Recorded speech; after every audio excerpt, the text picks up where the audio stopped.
It's the Bob and Tom Show. On your mark, get set. Come on, Fred. Come on. I have to run faster. Come on, Fred. And Fred Johnson finishes a disappointing fourth in the 100-yard dash. Hey, Fred, what happened back there, man? You used to always beat me. What's up? My trainer says it's excess gas. Really? Yeah, he says I'm bloated with excess gas, and it's slowing me down. Here, try one of these. See if this will make a difference. What is it? It's a fart-right anal strip. Oh, yeah. Everyone has heard about the nasal strips that athletes wear to allow them to get enough air. But did you know that it's just as important for an athlete to discharge a sufficient amount of gas? That's why Frigaball Industries developed the Fart-Right Anal Strip. Simply drop your drawers, pull out the adhesive bandage-looking device, and stick it to your buttocks. The Fart-Right Anal Strip pulls your cheeks apart to create an optimum air passageway. Oh, wearing a Fart-Right Anal Strip can make a world of difference in your performance. A few days later. Okay, Fred, I'm going to take you down again today, man. I don't think so, Bill. Not this time. I'm wearing a fart-right anal strip. On your mark, get set. Come on. Come on, do your stuff. Come on. Come on. Do your stuff. And the winner is Fred Johnson. Whoa. Hey, great race, Fred. Hey, look, you cut 0.3 of a second off your personal best. Yeah. I cut more than that. Thanks to you and fart-right anal strips. Fart-Right Anal Strips. Buy some today and see how they can improve your performance. No matter what sport you're involved in, Fart-Right Anal Strips can make a difference. Hey, how about tennis? Quiet, please. Miss Swenson to serve. Oh, golf. He lines up the putt, and that one appears to be breaking our way. It's coming our way. Take it away, please. Even weightlifting. He's trying to lift 800 pounds. Let's watch and listen. He's done it. A new record for the deadlift. More like something crawled up inside him and died lift. They ought to outlaw these fart-right anal strips. Fart-Right Anal Strips. Help you to put underachieving behind you. Fart-Right Anal Strips. Available in small, medium, and J-Lo. Your J-Lo's got a big old booty. Good morning. Hello. And welcome, ladies. It's the Bob and Tom Show. Today at the news desk, it's Jess Hooker. Hello. Hello. There's Pat Godwin. Hey, chick. Hi, Pat. How you doing? I'm doing okay. You all right? All right. Super Bowl song today? Yeah, I'm ready to go. Hot damn. There's Josh Arnold. Chick. Ace Cosby's here. Howdy. I'm Chick McGee. And ladies and gentlemen, the man in the pink hat. It's Tom Griswold. Hello, Tom.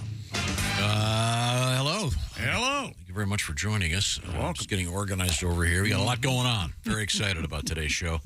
A lot of very interesting things from the world of news, the world of science. Sports, lots of science, lots of sports. Animal life. The Super Bowl, has it happened yet? Is it over? Oh, come on. You're exciting. upset about the Super Bowl now? Everybody's getting ramped up. Okay. Yeah. And amped up. That's right.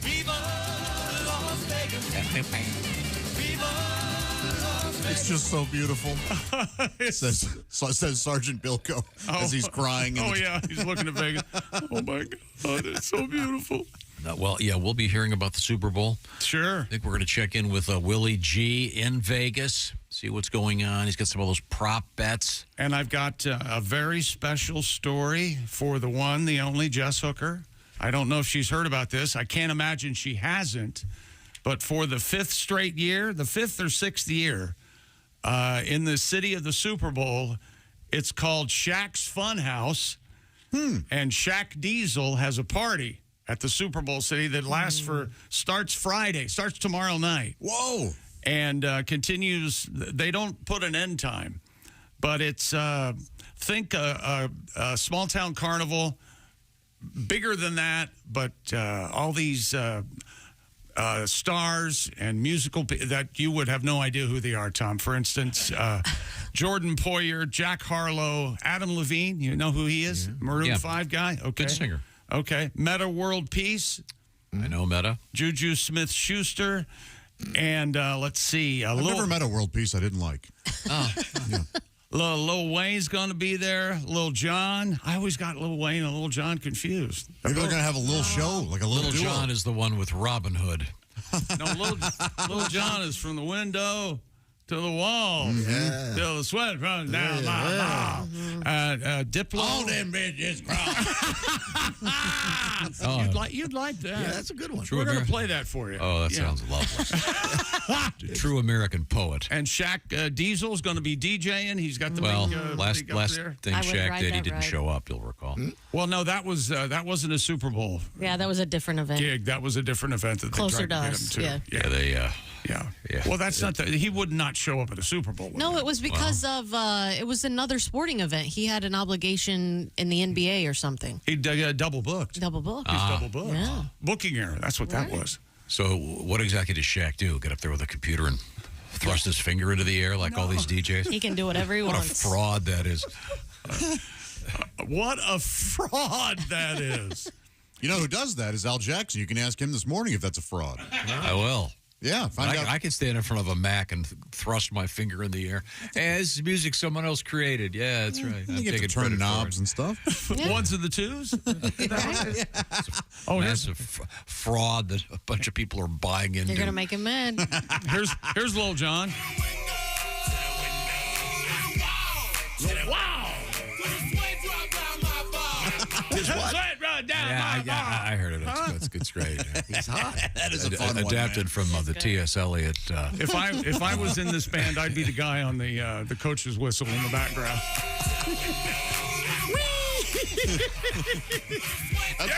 That's good whistle, McGee. Keep it up. Thanks, Lil Jon.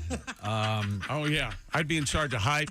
Lil Jon, you're my man, Lil Jon. That is a good one, man. That's a What fun is song. the? Most people say Lil Jon. I say Big John. And isn't he the one on the Usher song? Yeah. Yeah. Got me, Ace. That's Yes, that's yes, adapted yes. from T.S. Eliot's Old Possum's Book of Practical Pussies. Oh, Yeah, it's Cats, of course. Is Well, at least big. it's practical. T.S. At least Eliot, it's practical. his heirs have to be quite pleased. They'll get him more royalties based on. I have to assume Lil Jon will then show up for the halftime show, considering he'll be there for Shaq's event, and then Is Little John a small fellow? I don't know how short he is. Average. Why is he so lil?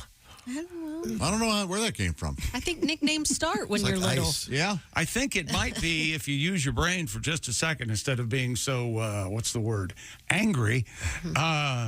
Maybe it's like a bald guy named Curly. Lil Jon is anything but Lil. Oh, he's a big fella? Or maybe, you know, on whatever block he may have grown up on, there was another John, and he was the smaller of the two. Or That's right. There's a John Sr. Yeah, they're Yeah. Big John Lots of reasons. and Lil John. There's Okay, many reasons all right. why this is.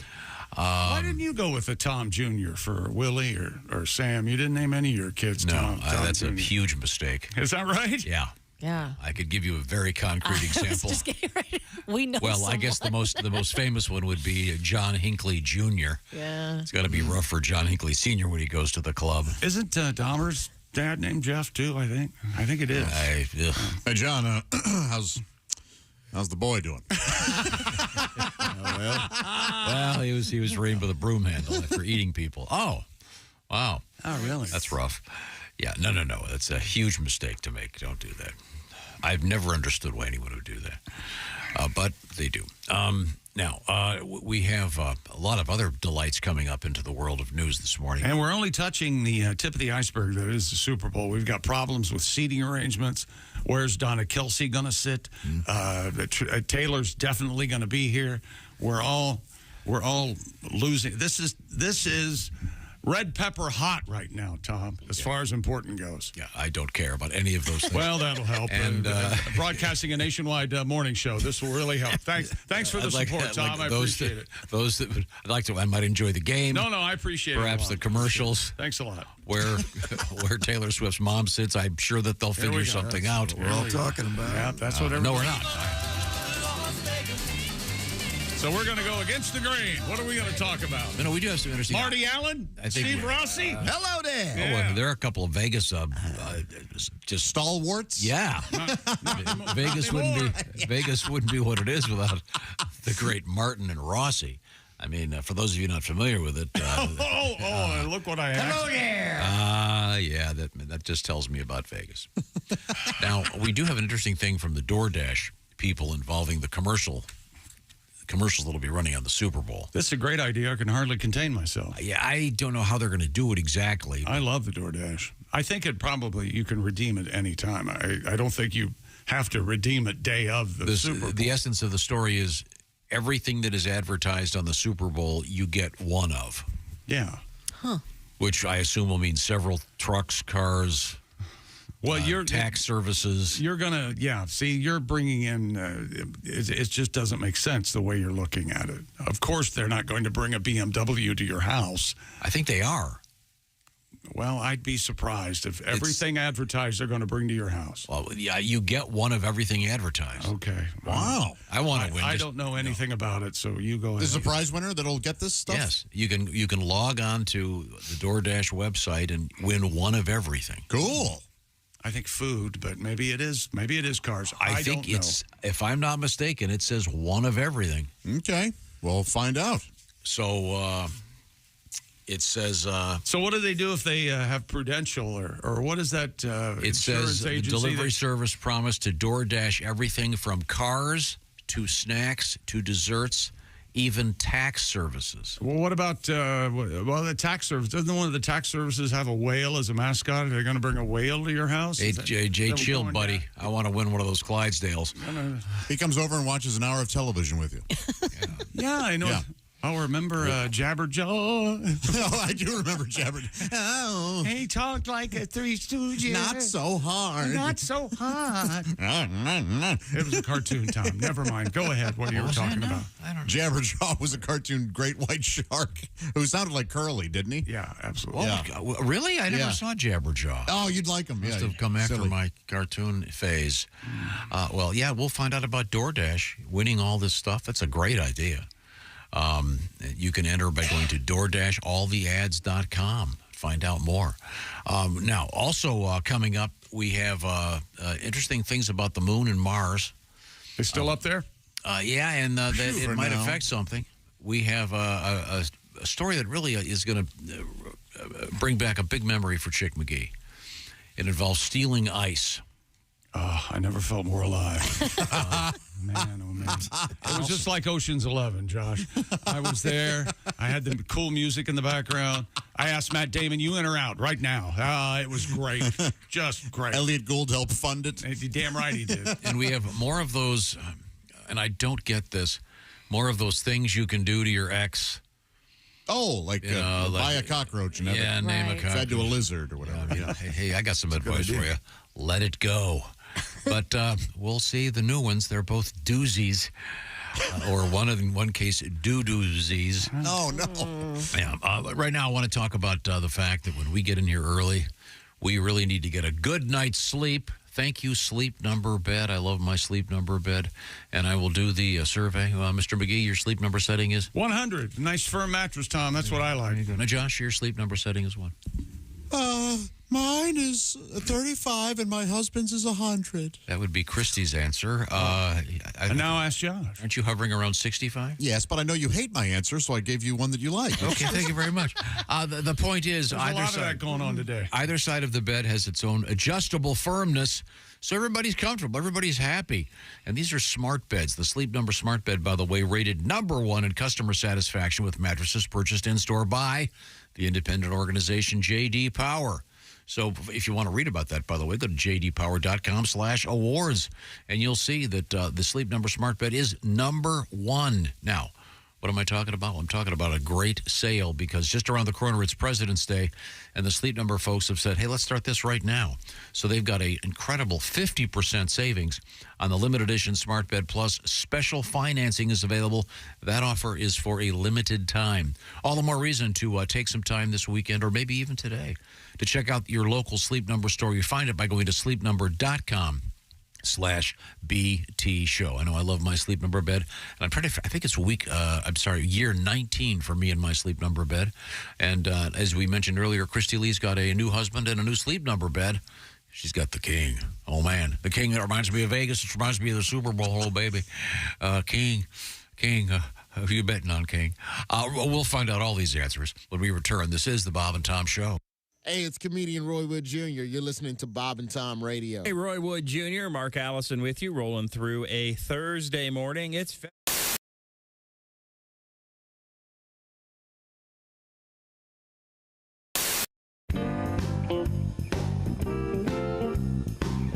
people. Here's what people don't understand go about on. the Bob and Tom Show. I get to be the official greeter of our guests. Great. And I believe we do have a guest waiting in the green room. Sure. And I would like to greet officially our guest, Well, it's Jim Gaffigan. Hi, how are you, Kristi Lee? How are you? I'm good. It's so nice It is to great see to be you. here. Not set up or anything. Do you know Are you that- on you got your own reality show? I do. It's called Nobody Really Cares What Kristi Lee Does Behind the Scenes, but we're going to show it to him anyway. Thank you, Jim. It's so good to see you. Okay, let's move. Let's show people what you eat back here, Kristi. Oh, well, my favorite thing is right over here. This is called chocolate-covered raisins, or I call Nirvana. Sure, have a. You know what's great is the way that's set up is like there's tons of hands going in there. Yes. And so hands are usually covered with feces. So. And he's absolutely right. So now you're going to ruin my favorite Enjoy. snack in the green room? The treat. There used to be soup here in the morning. What happened to the soup? There used to be different things. He retired. Or does it come at like 9 or He something? retired. So now we have to eat things that look like feces. So that's it. Or is it kind Now, what kind of vacations do you get? And since you travel so much, Jim, I would imagine that a vacation would be sitting at staying home.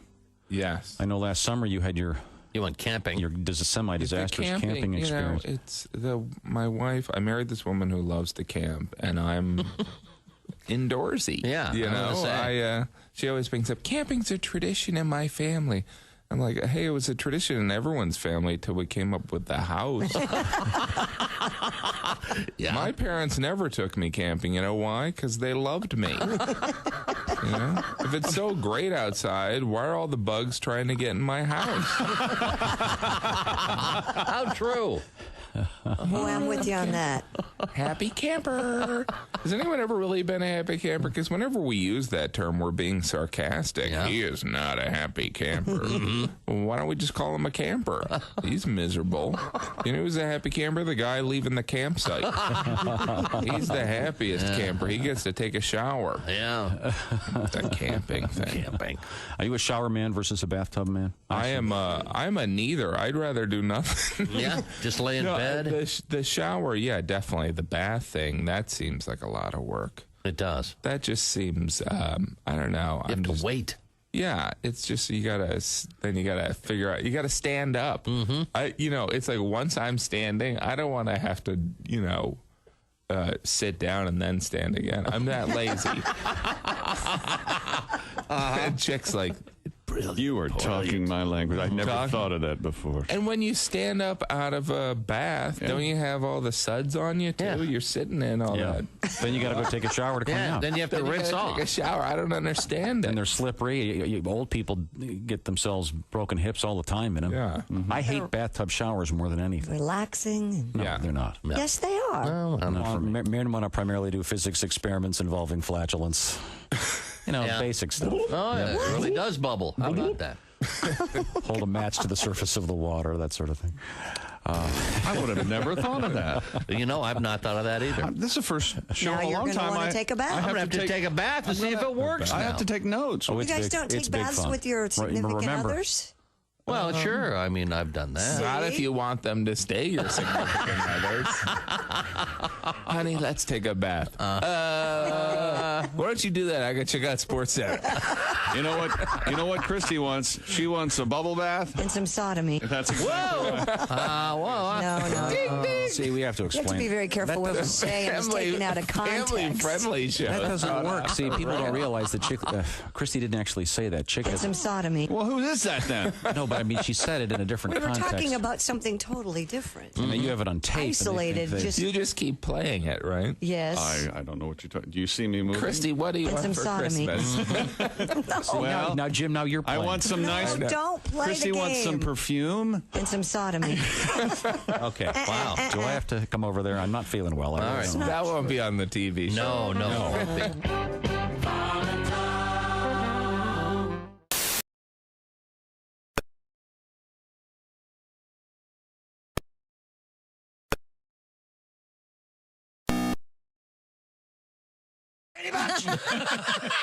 Everybody know Ann B. Davis play Alice. Mr. Yoshikaro knew, Mr. Arakawa know. You don't know. Aunt Jemima, she the syrup lady.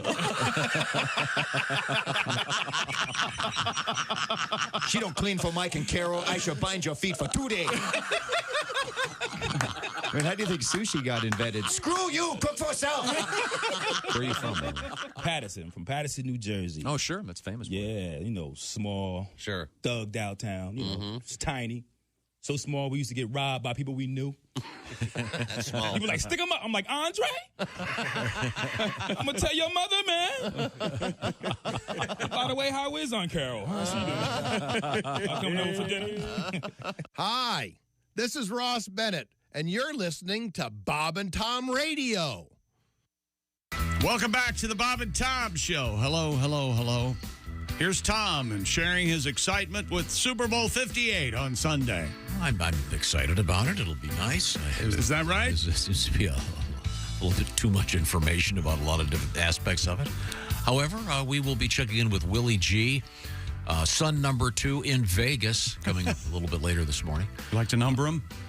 Yeah. And then we have like Michael Parks and Kill Bill. Oh, yeah. It's my understanding, Mr. Godwin, that you have a Super Bowl-related song. Do we need any background on this? Well, I'm betting on the game. I'm doing side bets, they're called, prop bets. Prop bets, Taking them all. I'm going to have some fun. I don't know what I'm doing, but I'm going to give it a shot. All right. You know what I'm doing? I'm going with Kansas City. Oh, yeah. Kansas City all the way. Yeah. I'm betting on Kansas City. I bet Kansas City comes to play. Yeah. They got some crazy little odds going. Yeah, the Chiefs are getting 2 Sunday. You know what I'm going to do? I'm going to bet on Taylor Swift to be seen cheering in a fancy suite. With a drink in her hand, you can count on it. I'm going to bet on Travis Kelce to look it up at her like a dog in heat. Yeah, get a room. And I bet those 2 break up if the game ends in a Chief defeat. Oh, yeah, that's what I'm saying. You know, we had some trouble in news over the weekend involving a DWI. I don't even know if I want to talk about it, but I can tell you this. Well, he might take a train. He might take a plane. But I bet Patrick Mahomes Sr.'s walking Sunday. I'm going with Kansas City. Kansas City, wait and see. And if the 49ers win, I bet Taylor Swift starts dating Brock Purdy. Oh! That's what I'm talking about. Put all my money on it. All your money. $47.56. Wow. I would like to speculate. I think it may be the only song tribute that mentions the DUI of the elder Mr. Mahomes. For good reason. Very nice, Pat. Thank you. Now, we return to the sports page with Mr. Chick McGee. That would be uncomfortable to ask Patrick about his dad and DUI. Yeah, it would be uncomfortable and unnecessary. Yeah. But I'm a Midwestern, I find it hard to be that. Tell us all about it, Patrick. You know, and shoving a mic in his face. Well, it's like the jackass. You had the story a couple days ago about some stupid idiot reporter asked Brock Purdy, hey, they say you look like Lee Harvey Oswald. Someone take that guy out and have Jack Ruby take him out, will you? Like, what's Purdy supposed to do with that question? I don't know. This is why they're cutting back on access to because this is the whole thing. There's too much time before the Super Bowl and too much BS going on. Here's what it sounded like at the press conference. Listen in the background for the guy making the Lee Harvey Oswald comment to Brock Purdy. You and Lee Harvey Oswald circling around the internet right now. People think you two look alike. Did you ever hear that before? I haven't. That's my first time hearing it. Yeah. He's trying. What do you think about that? What do you think about that? I'm pro. I'm on the Fair Play for Cuba committee. Yeah. What do you want me to say here? I was passing out leaflets. That may be the most obscure reference. See, there's a famous photograph or video of Lee Harvey Oswald passing out pamphlets for the Play Fair for Cuba committee. Okay. Once again, this is the only show mentioning that this morning. I think that. I love that. What do you think about that? Oh, how do I feel about you asking me that I'm being compared with one of the biggest monsters in all of history? Changed the world in less than a second. Yeah, you didn't ask Michael Jordan about the Hitler mustache in those commercials, huh? He probably would have, this guy. Yeah, how did he dodge that? How did Jordan dodge that? Teflon. I guess. Now, here's Jabberjaw. Josh's one of Josh's favorite cartoons, and I'm aware of it because I'm somewhat of a cartoon aficionado. Sure. Here he is. Ta-da! I've saved the disc and got rid of the octopus. By the way, what are you guys doing out here? You sank our sea liner. Oh, I'm a big shark. Oh, boy. He sank the sea liner. Yikes, that sounds awful. They didn't have to pay a royalty to the Three Stooges? They got away with it somehow. Well, do you think Jackie Gleason got money for the Flintstones? There you go. Good point. I'm sorry. Maybe not. Now, we do have some interesting Super Bowl news. That's right. Vegas, baby, Vegas. Donna Kelsey, Jason and Travis's mom, was interviewed yesterday and asked where she would be sitting for the Super Bowl on Sunday night. And she said, I don't think I'm going to be in a box. They are many millions of dollars at the stadium in Vegas. So I got a feeling I'm not in the box. I'm going to be in the stands with everybody else. It's a pretty pricey Super Bowl. And according to the SEG, that's right, the Suite Experience Group, the company that handles the suite rentals at Allegiant Stadium, a 20-person suite costs $1.8 million for the Super Bowl. Wow. There you go. You can also rent a premium loge, which includes 8 tickets, and that's the bargain price at $250,000. Wow. Okay. If Donna, though, is sitting in the stands, she will not be sitting next to Taylor, of course, because I would think that Taylor's going to be in a box. Yeah, there's no way. But Taylor's going to invite her, right? Yeah. I would think. Yeah. You can't. It doesn't. Is this her way of getting into the... You can't stiff your mother-in-law like Why that. is she being interviewed? Why don't they just leave her alone? She has 2 really successful sons, and I like to hear from her. I don't understand this defense you're playing today about the Super Bowl. You don't want to hear anything about it. I don't get it. No, and then you don't pay any attention when we talk about it. You realize that's hurtful, right? And then next week, the ratings will come out. Did you see how popular this is? Amazing. I understand it's very popular. I just am saying some of the side shows are a little bit annoying. There's a fair amount of minutia going on, but it's Donna Kelsey needs a seat. Let her in a box. box. A sideshow. It's the mother of one of the players. Yeah, she should be in a suite. Absolutely. Okay. She doesn't need to be in the broadcast booth with Tony and Jim. Let's put it this way: she doesn't need to be sitting next to you and I in the stands. That's what's so great about her is that she absolutely would. That's why she's so likable, is that she would be out there with the fans. Oh, sure, but I mean... Yeah. And the regular seats are $9,000, isn't that? That's what we quoted, yeah. $9,000 is the get-in price. That's up high. Wow. You know, it's on your TV for free. I don't know if you guys heard about that. You can see all kinds of cool stuff. You get to watch the commercials. I imagine this is going to be a large international audience as well, being in Vegas. It's a good excuse for overseas. Maybe we'll have foreign broadcasters on. That'd be fun. Oh, yeah. That's one of my favorite things that you do. Yeah. I love the German. What was the one we had last week? The Korean one? Yes. Yeah. The Korean guys doing the NFL. Very good. Meanwhile, Christian McCaffrey, running back for the 49ers, he evidently surprised his family with a suite. Whoa. He kept saying that his fiancée, Olivia Culpo, she wanted to buy a suite, but he said, absolutely not. You're not paying to watch me play. So he insisted. Gallant is Christian McCaffrey. He insisted on paying for the suite. So there you go. That's cool. I don't know. Olivia Culpo, is she a singer, a dancer? I'm not familiar. I think she's an actress. Playwright, an actress. Oh, maybe she's on... I'm not sure. There. No idea. Okay, I know. You know, I've mentioned it 3 times now, and he keeps doing it. I don't know how to get him to stop. Merchandise commemorating the romance of pop superstar Taylor Swift and her Star Chiefs tight end boyfriend Travis Kelce flying off the shelves. Let's try this. Kansas City, days away from the Super Bowl with the 49ers.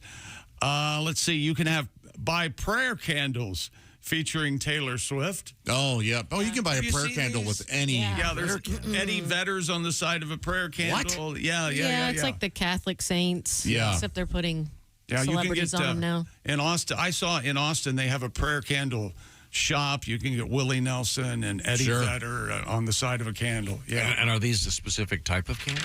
They look like tall drinking glasses and the tall white candles that you and when you go to mass and you say a prayer, you light a candle. It's that candle.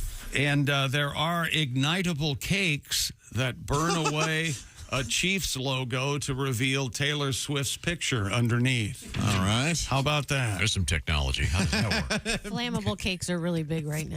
Explain how that works.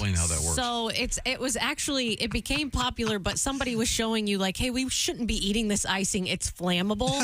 And now people are like, this is so cool. And now they're using it to decorate the cakes. Yeah. What's in there? Why is it flammable?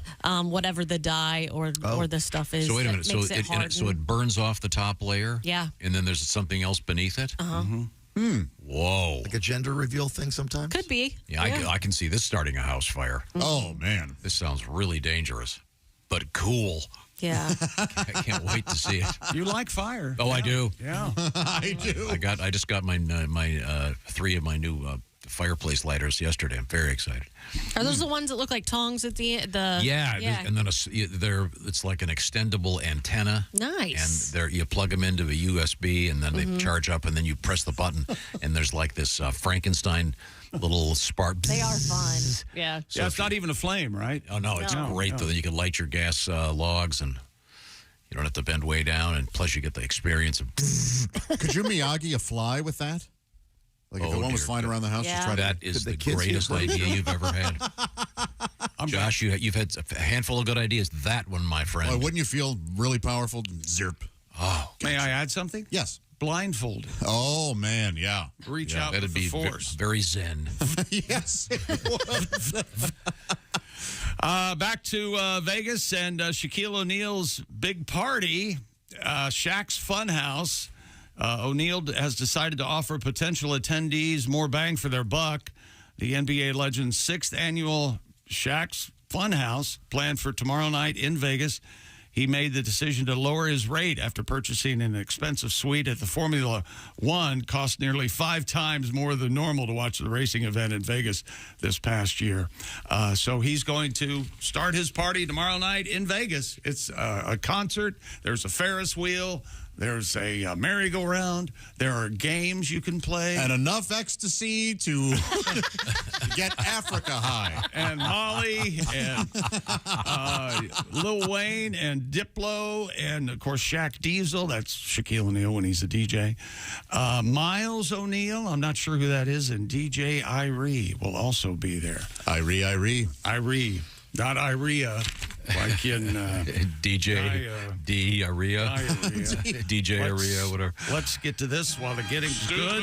World record. Frenchman who spent the last 8 years attempting the world record for the largest matchstick sculpture of the Eiffel Tower. Yes. Learned his entry has been disqualified for using the wrong type of matches. And this is what a loser. This thing is spectacular. I mean, this poor guy. It's just beautiful. It's it's like 30 feet high or something, and you just feel 23.6 feet tall. There you go. It would have beaten the current record of 21.4 feet. Guinness ruled that the matches that Mr. Richard Plaud, I hope his middle name's A, Richard A. Plaud. Dick Applaud? Maybe not. He had been changed the matches have been changed beyond recognition from their original form. Evidently, that's a bylaw rule. Well, this guy probably knew the rules and he broke them. He initially bought matches at supermarkets and manually cut the heads off, but later asked French manufacturer Flame Up to supply him in bulk with boxes of matches without heads. Oh, boy. His structure measured almost 30 feet tall. He told reporters it's disappointing, frustrating, incomprehensible, and I'm going to add not very fair. Now look at this, Josh.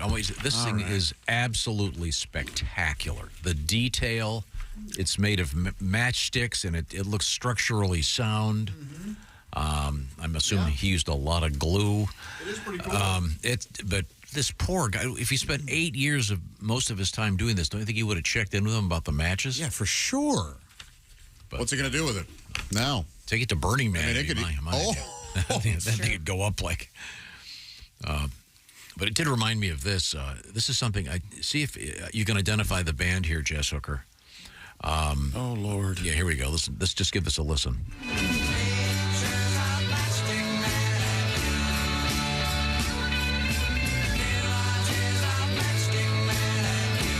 That is one of the worst songs ever written or performed. Pictures of matchstick men I knew.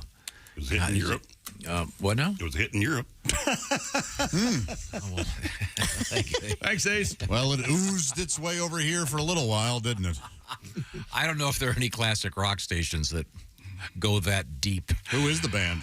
It's Status Quo. They have some very good songs, but that's not one of them. What else did they have? That really annoying guitar. Yeah.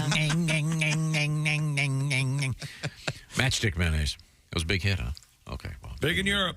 Yeah. Okay. Well, just if you get a chance, look at this guy's Eiffel Tower made of matchsticks. It's really beautiful. It is cooler than you'd think, but it doesn't look like matchsticks. And if they'd kept the heads on, yeah, it looks like it's made of 2x4s. Yeah. Actually, but yeah, and the poor guy spent all that time doing it. It's only 30 feet tall, right? 23 feet.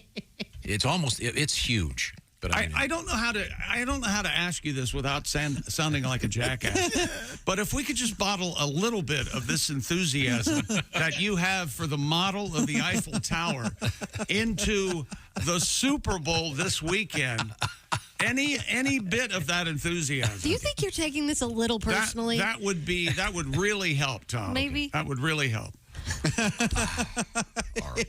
You're going to be where I am. Go ahead. Go ahead. Tell me all about it. But it doesn't matter who's sitting here. He's going to treat them that way. So I don't take it personally. No, I'm just saying, I appreciate all of this. The Super Bowl is a great event. It's just that there's... But it's not an Eiffel Tower made out of matchsticks. Okay, I'll grant you that. It just seems to me that a mouthful of tea. You can't... so much of the sideshow stuff is so stupid. Whores coming up at the Super Bowl. How about that? There we go. You like whores, don't you? Talking. Yeah. Here we go.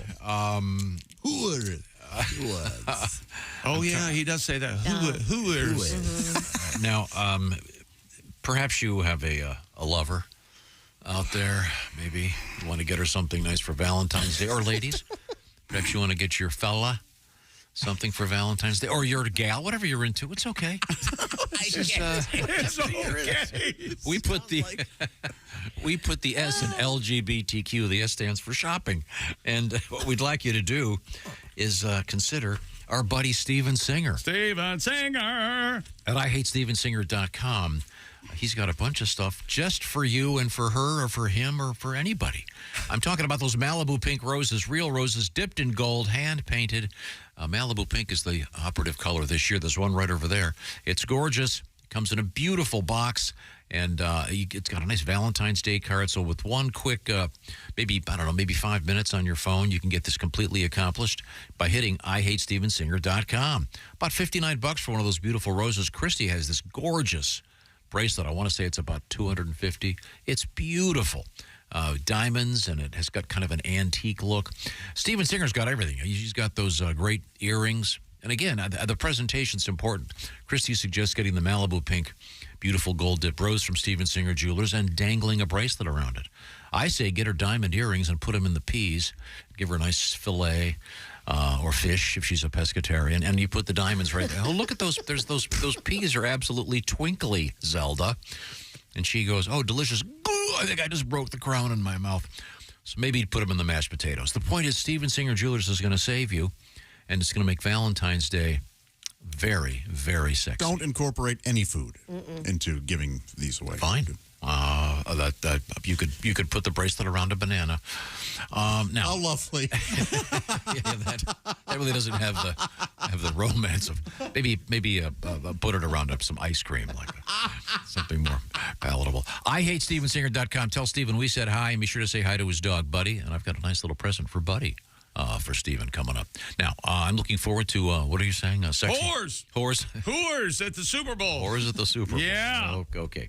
I understand, Ace, they're very popular in Europe. Yeah, whores are very popular in Europe. This is the Bob and Tom Show. Thanks for listening to the Bob and Tom Show this morning. The show is also out there for you on our YouTube channel. Watch it.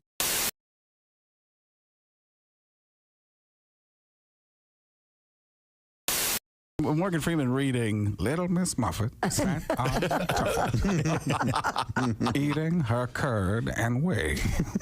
Along came a spider. It's too good. It's perfect, man. Can you do Liam Neeson doing one? 3 blind mice. See how they run. What are they running from? I'm a man who's kidnapped my daughter. Right. Do you have any special skills? I don't know who they are. I don't know what these mice want. But if they're looking for some cheese, I'll tell you this. I'm loving this. Pacino and Hickory Dickory? Hickory Dickory died. The mouse ran up the clock. The clock struck 3, and all went wee. That's wrong. Rub-a-dub-dub, 3 men in a tub. What were the 3 men in a tub doing? A butcher, a baker, and a candlestick maker. I know who you 3 are. I know what the 3 of you do. But I'm going to tell you this. This bathtub doesn't have a lot of time. Hey, it's Josh Arnold with a food recommendation for you. Gardner's Wisconsin cheese, their famous oven-baked cheese. It arrives pre-baked. You just heat it and eat it, grill it, skillet, or air fry it. Check out their new oven-baked cheese flavor, jalapeno. Ooey, gooey, spicy cheese. It's sure to tickle your taste buds with real jalapeno flavor and heat. Perfect for game day, parties, or any time. Excuse me, are you serious with this? I mean, why are you doing this? Me, the real me is right here. I could easily be doing this. We don't need you, man. Look, there's only room for one of us. That's Gardner's Wisconsin cheese, jalapeno flavored oven baked cheese. It's now available in Gardner's oven baked bundle package. So try all the great flavors. Receive free cold pack shipping and free cheese curds when you spend $59 or more at Gardner'sWisconsinCheese.com. Click the link below and tell them your pal Josh, me, the real Josh, from the Bob and Tom Show sent you.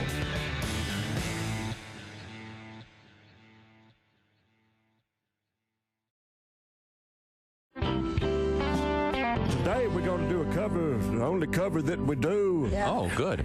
The entire program, but we'd like to play something for you dedicated to something that's been in the news this past week. All right. Look forward to it. I think everybody's been surprised about it, and this is a song that explains how I feel about it. Okay. They're both ashamed of what they did. At least that's what the paper said. They walk all day because they're always on the prowl. Tiger and horse, tiger and horse. His wife called him doing them horse. They're both pros at what they do, and both require special shoes of each of their heads going down in the caddy. Tiger and horse, tiger and horse. His wife called him doing them horse. Neither of them's made a peep, and fire hydrants don't come cheap. Be careful when you're out there chasing racing tail. You could wreck your truck and cut your head, but the number one patch. A patch. Some kind of patch. Yes, it's a patch like you put on your arm. Nicotine is a patch? Oh, I'll be damned. Yes, it's a patch! 2 days later, different flight, same airport. What do you mean a patch? It's a patch. You mean like a cabbage patch? No. Like a briar patch? No. Like a patch of pirate wear? No. You mean like a patchwork quilt? No. You mean like a Clarence Carter set patches? Why can't you understand this? It's a patch your doctor gives you that you wear on your arm. What do you mean arm? 2 days later, same airport, yet another flight. Now, let me get this straight. Nicoterm is a... Nicoterm, guaranteed to help you quit smoking. I think it's a patch. Hi, you're listening to Bob and Tom Radio. This is Jim Gaffigan. It's time for Oliver's Cliff Notes Hits of the 70s. This week, Timothy by The Boys from May 1971. Now here's your host, Oliver Lang. Okay, let's see. Lyrics are kind of hard to understand here. I'm just reading them off the album cover. 3 guys are trapped in a mine. Let's see, Joe was looking at Tim. Oh, what the f***? They ate him! Oh, my God! Oh, I'm gonna be sick.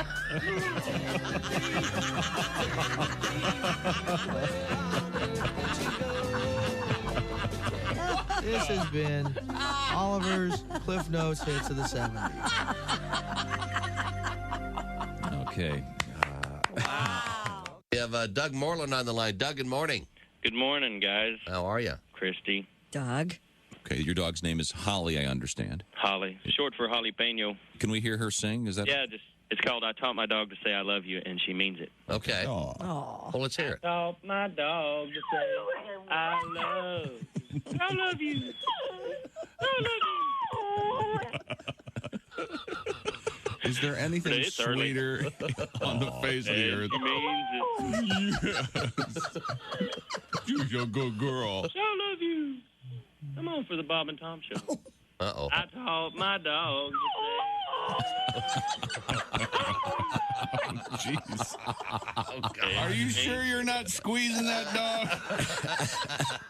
With us in the studio, comedian Kostaki Economopoulos. Now, we talked a little bit about your love life. What's happening with it again? Oh, I've got a girlfriend. She's great. And we're knocking around and having a good time. And so you have no children? Then. I have no children. Here's the first sign of me getting old, all right? Here's the first sign of me as an old guy. I give my girlfriend a really good back massage, like 40 minutes. Then it's my turn. I lay down. She just barely starts to rub my back. This is true. And she reaches down and says, "Are you sure you want me to rub your back?" And I said, "Yes." I'm like, what? True enough. Oh, my God. What am I, 100? Not shortly. Okay. All right. Here we go. Welcome back to the Bob and Tom Show. Whoop-dee-doo. I just got a telegram. Remember when Archie Bunker, you guys don't remember the first time Archie Bunker said, whoop-dee-doo. The way he delivered it. Just nothing, out of nothing. Whoop-dee-doo. It was the best. Just got a telegram. Go, Tom. It's from Jim Nance. Oh, yeah? He said, "Hey, man, did you see that matchstick Eiffel Tower that guy built? That is really cool." He enjoyed it, huh? And then Tony Romo said, Oh, no. He's down, Jim. It's down, Jim. Guinness won't allow it. He's sad. God, Jim. He's sad. Use the wrong matchsticks, Jim. Now, is the official Shoein of the Week pick today? Oh, I got to put that up. I will put it up on my Instagram later today. But yes, I guess we make it tomorrow. I don't know. Okay. You still don't know? No, I know what the pick's going to be, but I don't know when we're doing it on the air. No, I enjoyed those prop bets you were talking about. Have you decided if you're going to grab any one of those? No, I'm not. No. Well, my favorite one is if will anyone hit the crossbar or the post? That's fun, yeah. Yeah, and During it's a field goal or extra pretty good point. payoff. Anything. Yeah, I'm surprised you're not asking the question, what if during a pass play the ball hits the goalpost? Does that count? Has that ever happened in the Super Bowl? Well, it used to when the goalposts were up on the goal line. It happened a lot more. Remember when they were both up on the goal line? I'm sure it says something in there. It has to be kicked to hit the goalpost. Well, typically, people like most you are extra out there. points, they don't throw it through the uprights. It'd be a lot easier. Yeah, but you can. Can you catch a ricochet? Off the goalpost? Yeah. Part of the field? I would think so, sure. I would think. Yeah, that'd be cool. You have to call it, though. And then No slop. Then it's 8 points. Yeah, you're not slopping them in. I see. Well, that's very good. There are a couple of good prop bets. If the Chiefs score within the first 2 minutes and Deebo Samuel, it's like 30-1 him being MVP or something like that. Oh, those are pretty good bets. Yeah, those are fun. I don't know. It's a great way to watch the game. Are you going to a Super Bowl party, Jess Hooker? No. Staying home. Making Greek food. Yum. Greek food. Yeah. In honor of Kansas City Chiefs defensive lineman George Karlaftis. Is that right? Yes. How about that? It sure isn't. But yeah, that's a knowledgeable response. They call him a Greek god, is what they call him. Oh, yeah. As opposed to the Greek freak. He's a Boilermaker. Who's the Greek freak? Giannis Antetokounmpo. What's he do? He plays basketball for the Milwaukee Bucks. Well, that sounds fun. He's like 8 feet tall. He's a big man, yeah. He's a freak. Hence the name freak, but yeah. Okay. What are you making? Gyros, Dolomades? Yeah. Moussaka? All of it. Why? Whoa. Yeah. What's the occasion? There's not an occasion. I've just really wanted it. Yeah. Are you of Greek heritage? No, Italian. Nope. Yeah. I like Greek. I worked at a Greek gyro stand in high school. So, you did? Yeah. And you say gyro? No, I say gyro because my friend Petros Papa George says it that way, and he's from Greece. That's why I won't go to Greek restaurants. Because whatever you say, the waiter or waitress always says no. If you say gyro, they say gyro. If they do that, they're wrong. They're wrong. It's always gyro. It is gyro? Always yeah. gyro. Yeah. I think it's universally Euro. Okay. I need a gyro. Now, you guys know me, and baklava, too sweet for me. Really? That's hard to believe. Too sweet. I wear one of those when I ski. A baklava? Now, if we chopped it up and put it in ice cream. Oh, boy. Well, now you're talking. That's really something. You know what I did the other day? You get these donut holes. I'm already in, yes. And you put them on a paper plate. And you put them in the microwave for like 25 seconds. Oh, I'm in. Yeah. Holy hell. Who's watching you when you're not here? Nobody. Yeah, Nobody. obviously. Clearly. Good. You've earned the right to have warmed up donut Damn holes. right.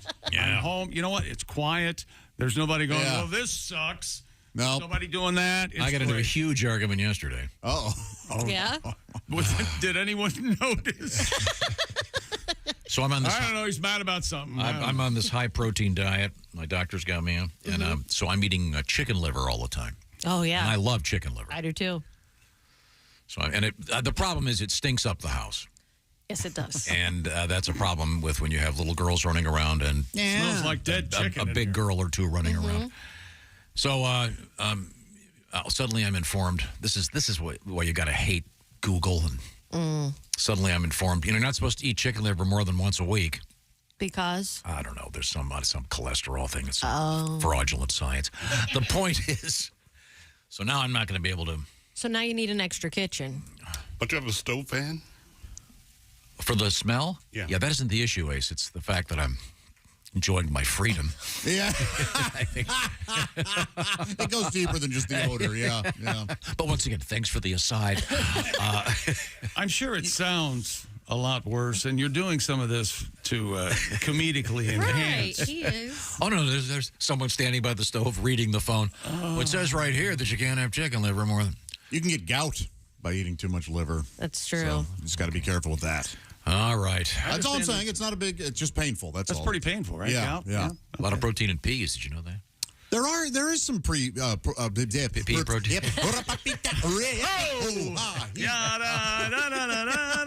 I feel sorry for the person that's transcribing the show, putting it to what the topic was this particular break, because I have no idea. All I want to say is I am so on board with you with donut holes in the microwave. Yeah. I don't know why. And when I'm a big when you get a bagel from the store and you microwave it, it makes it fresher and tastier. Yeah, see, I'm a toasted bagel man. Me too. No, but see, this is the trick here. Yes. I do both. You put it in the microwave, then you toast it. Is that right? The microwave soffens it throughout. I see. And then you get a crispy outside. Much the same way when Elvis makes his peanut butter and bacon sandwiches. His chef would make toast, then That's smart. Then deep fry them. That's just smart. And then call his cardiologist and say, you might want to order a casket. Here he comes. Oh, man, it's a king. It's the king. Are you going to do any betting? You got a bookie? You got a first call bookie? You got a speed dial? Yeah, I have a friend. You got a guy? Yeah, the prop bets they're always much more fun for me.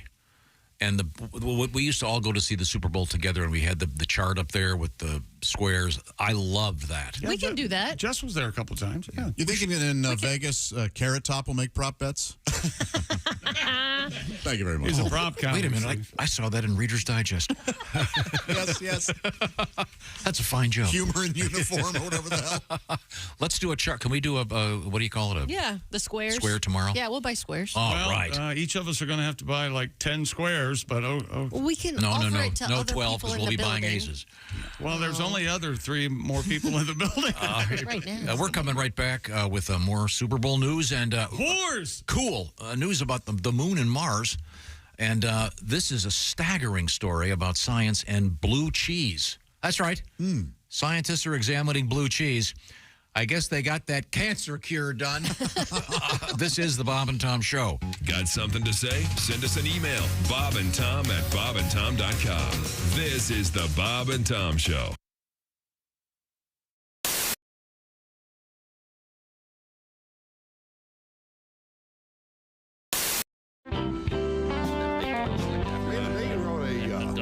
We wrote a 10-minute song about chick capping the oil spill. Did you? Yeah. Really? What? Anybody want to hear this? Yeah. What now? I don't. No, I'm puzzled. Chick McGee capping the oil spill. Yeah, we just thought up a stupid little song. The problem is you got to get somebody to be able to go down that deep. Right. It's humanly impossible I've been down for 80 to do that. I've been down 80 feet. So the first part of the song has to do with getting chicks' blood pressure down enough to where we can get him down. Oh, gosh, yeah. My impending death. This is hilarious. Go. There we go. Yeah. This may not be funny. I don't know. Well, that's all right. So You far, couldn't measure chick's blood pressure. It was 20/10 or less. Chick had been married about 13 times. He'd fought the IRS. Chick was immune to pressure. His heart would barely beat. And the question was, could Chick McGee go down 5,000 feet? I don't know. All right. Get my bearings. Fair enough. Chick scuba dived for sucking treasure and sold the gold he'd found. And one day Chick bought a submarine. He could take it a mile down. Wasn't any telling how far down Chick would dive. Would it go down to the bottom and would Chick still survive? Kristi, don't move the paper while I'm saying. I was trying to help. Could Chick cap off an oil spell? We'd have to oil spell. Can I do that oil again? spill. Could Chick cap off an oil spill? We'd have to wait and see. He'd pump gas at a Chevron and Chick to despise BP. Now you can hurry him. Wouldn't want to do it quicker. Chick would pump gas at a Chevron and Chick despised BP because the BP station had a guy with a mullet and an Aussie satin coat who'd stand in the road and yelling at cars trying to sell some stupid boat. that guy. Donnie Baker, yeah. Chick stopped the spill in about 10 minutes and came back up for air. Then he closed the hatch down one more time and drove it back down there. And Chick mooned Donnie Baker on the BP camera a mile down at sea. And Barack Obama, that's what's known as audacity. So don't tell me about audacity. Let's find somebody who can whip the ass of somebody at BP. Don't tell me about audacity.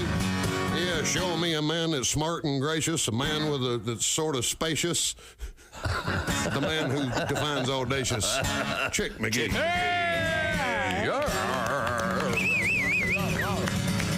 The song would have been better if Kristi had moved the paper quicker. Yeah, I have to blame Kristi. I apologize. Tiki Barber here. Remember the days when I was a running back in the NFL? Well, if you're on your feet all day like I was, you get the struggle. The secret is orange insoles. Their insoles are like magic for your feet and body. They'll help you kick hip pain, sore feet, and lower back discomfort to the sidelines. Feel better, do more with orange insoles. Now, your kids are, 11 is your son, right? Yes, correct. How old's your daughter? 6. 6. Okay, great. Yeah, She still gets away with stuff, probably. 6 years old. She's so funny that I just refuse to punish her for anything. Right. She came up from kindergarten one day and she goes, Dad, Stacy and I were playing catch and she hit me right in the balls. She only has an older brother. She's only heard that area referred to as that. A good dad would tell her that she's wrong. I am not going to do that. I have chosen to use that to my advantage. She'll be on her first date making out with some dude and she'll be like, touch my ball. Guess who's done making out? Until at least college, because now everyone in high school thinks she has balls. Thanks, Facebook. Best daddy. Come on.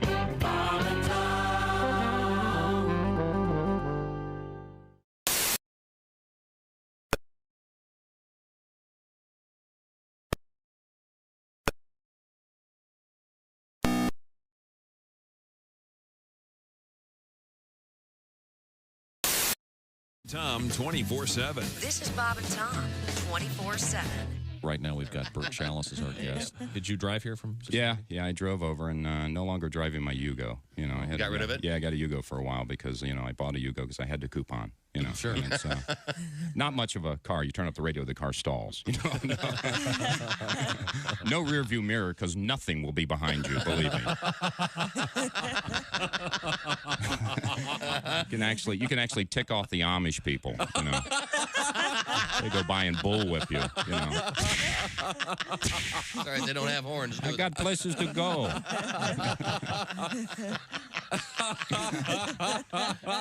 I don't know if you know this or not. If you ever get behind the Amish, those horse-drawn carriages, they usually have that orange triangle sign on the back. I found out if you fire a softball and hit that sign, you dunk the driver. You just lose him. It's a great little highway thing to do. That's a nice little trick. Hi, this is Rodney Carrington, and you are listening to Bob and Tom Radio. Comedian Rick Schrader. You're talking about your ex-wife. She was not big on approval. This is what I'm getting at in a roundabout way. Make sure you find the right person before you get married, because the first time I got married, I looked and I thought I found that person who would tell me those 5 words every man longs to hear. Get off me, you're heavy. Are you done yet? That's one of us should be enjoying this. Of course, my personal favorite, when you're inside me, I feel nothing. Yes, when you're inside me, I feel nothing. I have That's to a write direct that down. quote. That is a direct quote. Oh, wow. Because we're working up there. I'm trying.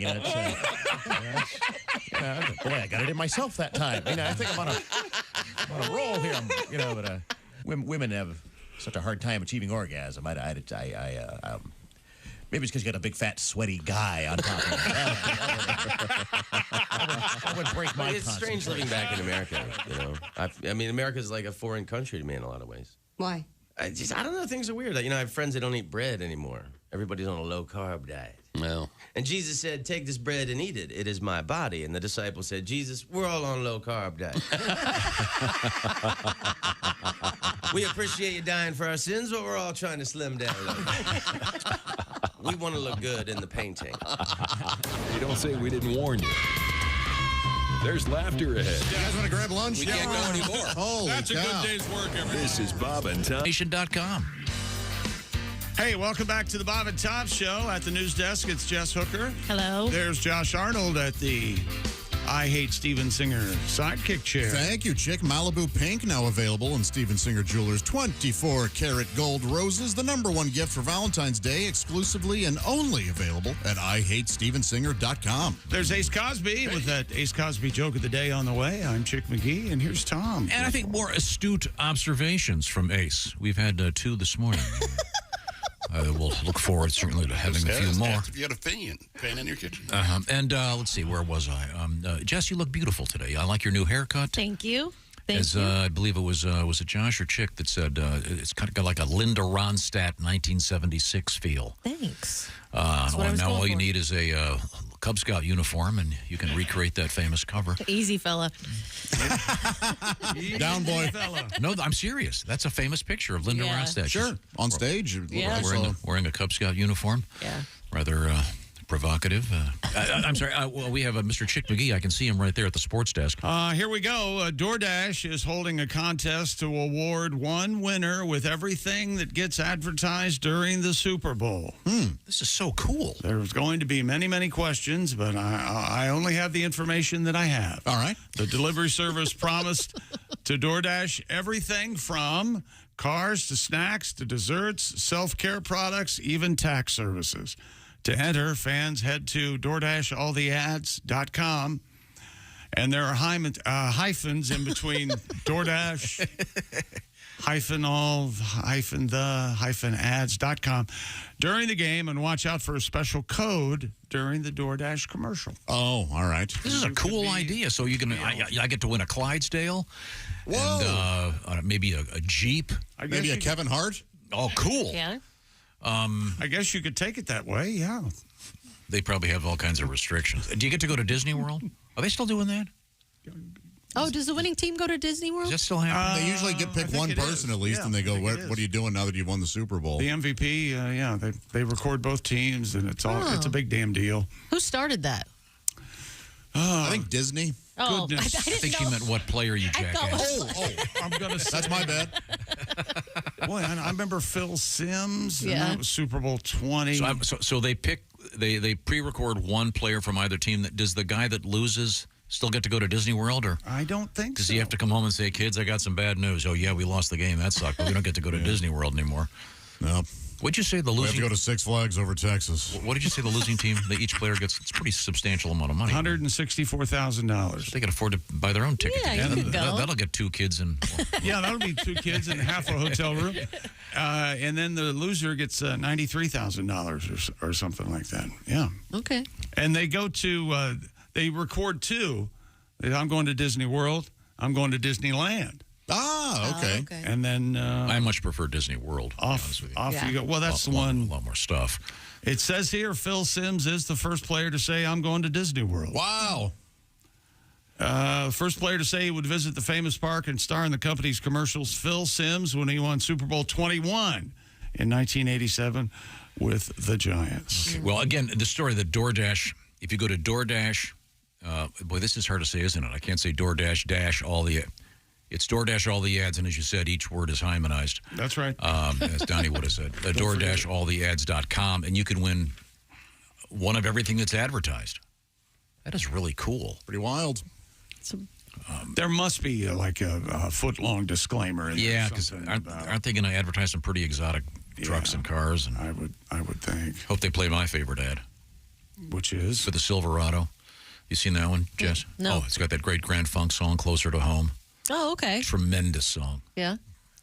Chick doesn't like it. You don't like it? The Grand Funk Railroad voted the worst American band in the history of the world. That's not false. true. They're great. Absolutely true. By who? Rolling Stone Magazine, I believe. Yeah, I had one vote. Rolling Stone Magazine. We're an American band, an absolute classic. Don Brewer, friend of the show. Band wasn't worth anything until Todd Rundgren came in and saved them. I can do without that locomotion one. Yeah, right. Oh, can you know? Only, I'll tell you why. Oh, okay. It was on the Muzak tape at a movie theater I worked at, so I heard it twice an hour. And I thought you'd like it because it's kind of a cappella, like your famous band when you were in high school. They were called what again? is that the Consensuals? Is that The what you're- Premiers. The Premiers. Oh, my show choir? Yeah, that wasn't a cappella. Oh, but you had accompaniment? Yeah, recorded. Oh, I didn't realize that. Yeah. I thought you were like straight no chaser, just up there and no, just singing. You had one guy, Yeah, one guy doing bum bum bum bum. You bum. didn't play your. I wish. You didn't play your instruments. No. Well. We had accompaniment, or we had recorded. Oof, it's got a chill. Great recordings, kind of like an echoey effect. Or it's the best they could do back then. Yeah, I don't know if it's their fault. And then when the bass, this really fuzzy bass kicks in a second. He had the bass up too loud. It was a mistake. That's not great. Mel Shocker on bass. Yeah, so it's been about 20 years since I've heard it. It's not as bad as I had in my head. I just remember it haunting me. A classic Motown song. Those guys are from Flint, Michigan. So they were bringing back some of the old Motown stuff. Oh, they're from Michigan. Okay. I had that on a 45 and played it on a Fisher-Price record player. Is that right? Mm-hmm. And it really grooved, huh? Yeah. Did you have to close? I was into close the lid for it to play, or no? It was one of open. those? Yeah. Anyway, so DoorDash, once again, you can win everything in each commercial. I guess you can win something from the commercial. I think that's a really cool thing. Very cool. But I know for sure they're going to have at least a couple of cars and trucks. Probably at least one. Yeah, I'm probably sure there's a list somewhere cases of beer. But you're right. What about you have to? What if you win a Clydesdale? What the hell are you going to do with a Clydesdale? That'd be super cool. Remember when Bob's mom won? What was that? Potato soup or something, or clam chowder or something? Yeah. Yeah, she was on Let's Make a Deal. Bob's mom went on Let's Make a Deal, and they won a year's supply of clam chowder. It was something like that. Wow. She picked the wrong door. The other door was something super like the other door was a pool table. Yeah, right. Oh. And she picked the I think it was oyster stew. It was something really awful. And Bob said he had to go walk through the neighborhood for a year to sell cans of oyster stew. Door to door. Yeah. Door to door. Yeah. Will they be advertising boner pills on the Super Bowl?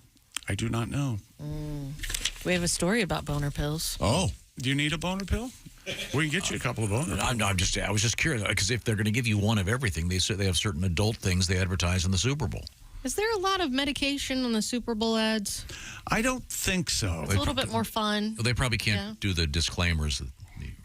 They have to do the 4-minute disclaimer rather than say, hey, ask your doctor. You know, we're one of 2 countries in the world that actually allows advertisements for pharmacy or for pharmaceuticals. Yeah. Is that right? It's really ridiculous. Because we're America. It's free. It's freedom. No, freedom. It should come to an end. No, they shouldn't be forced to have a 5-minute disclaimer if you can't ask your doctor before you take it. Well, that should tell you one of the die reasons. from it. It's your fault. Should be one of the reasons why we shouldn't have them. People are too stupid to talk to a medical professional in our culture. Well, people are being talked into taking medicines they don't need. No, they need them. No, they don't. Not all that stuff. Yeah, wait till you're Mr. Softy. You'll be calling up, what's it called, Slidenafil or whatever the hell it is? Yes. Okay. Let's enjoy Grand Funk and the off-key Mark Farner, shall we? It's not off-key. This is great. You know how hostile Chick is today? Yeah. Now we've moved the hostility from Chick over to Josh. No, we haven't. Yes, we have. Just because I disagree with you on one topic, I'm all of a sudden hostile? Don't make that mistake. It's your fault. It's all your fault, pal. But I got a story that Josh is really going to love. And I got whores yet. I got whores over here still. Yeah, and anybody? And a new word. I saw this. I'm not sure if I can pronounce this correctly. Sextravaganza? Sextravaganza? Is that close to what we're trying to say? No, that's exactly it. Yeah. Is that okay? I'm not sure how to pronounce that. Also, we have a really cool story about language and the moon and Mars, Josh. Oh, that's all right. So romantic. The moon and the Mars. Yeah, you're a language guy. You want me to lasso that moon for you, man? I'll get the moon for you. You're very drunk. May I please just go on? I'm sorry. I wouldn't have been I danced born. with you on that swimming pool. I'm going to go dive off a bridge. Yeah, why don't you? See it, pal. Okay. Right now, I want to talk about the importance of getting a lot of sleep because we need it. As that's very obvious. You got to get a great night's sleep. Thank you, Sleep Number Bed. And I think I'm on week, I keep saying that. I think I'm on year 19 of my Sleep Number Bed. And they last longer than regular beds, and they're better than your standard beds because they're adjustable. It's like having 40 beds in one. Go to the regular mattress store, you pick out a bed, you get home, and you go, well, this one's too firm. I guess I'm SOL. Now with a Sleep Number bed, because at the touch of a button, you can adjust it. The Sleep Number smart beds have perfected adjustable firmness. If Kristi Lee were here, I'd say, Kristi, what's your sleep number? And she would say, what, Josh? Oh, come on, man. You know I zone out during these. She would say she's 35 and her husband is 100. You know what? I don't blame you. I hear Sleep Number and I get all snug. Oh, that's so nice. Thank you very much. That's right. And then her husband is on the other side of that bed, and he likes a firm mattress like the Chickster. So falling asleep. You can adjust your Sleep Number smart bed. And by the way, if you don't believe me, check out J.D. Power. The independent ranking organization has ranked Sleep Number number 1 in customer satisfaction with mattresses purchased in store. Get the details at your Sleep Number store. And by the way, if you want to find out more, go to jdpower.com/awards. Sleep Number has a great thing going right now. The President's Day sale is already up and running. Save a staggering 50% on the Sleep Number limited edition smart bed. And by the way, for a limited period of time, special financing is available, making it even easier to get that Sleep Number bed right now. That smart bed from Sleep Number, only found at the Sleep Number stores. Get the details at sleepnumber.com/BT show. And again, I love my Sleep Number bed. Coming up, we have the moon and Mars. Also, a great story about tattoos that's very odd. This is the Bob and Tom Show. Bob and Tom, 24/7.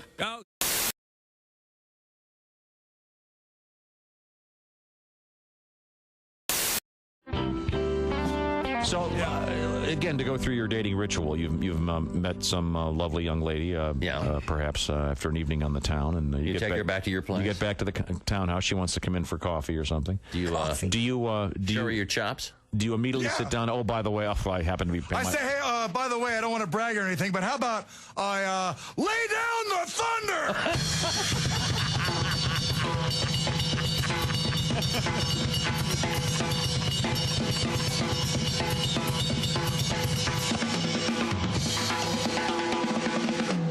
Finish your drink. We're going upstairs. Oh, my. So do the ladies... It's really not that strong. You can take a bigger sip. I'll be over here laying down the funk. All right. Do the ladies dig that? Do they?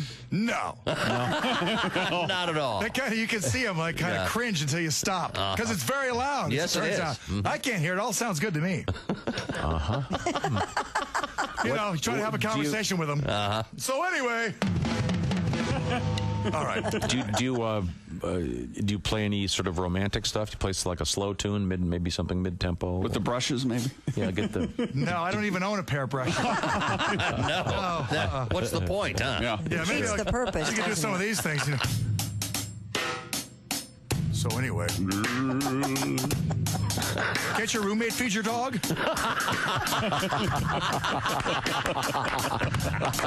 Very romantic.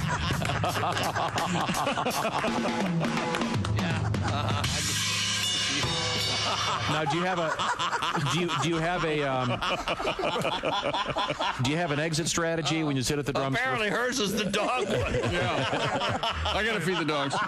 But I mean, That was Tom's line. I'm surprised the girls are using it. Once you sit down, and you play for a couple minutes, then do you have a way you can gracefully get up? Do you have like a little finish, a little quick? Yeah, I like to. I'll finish kind of like this.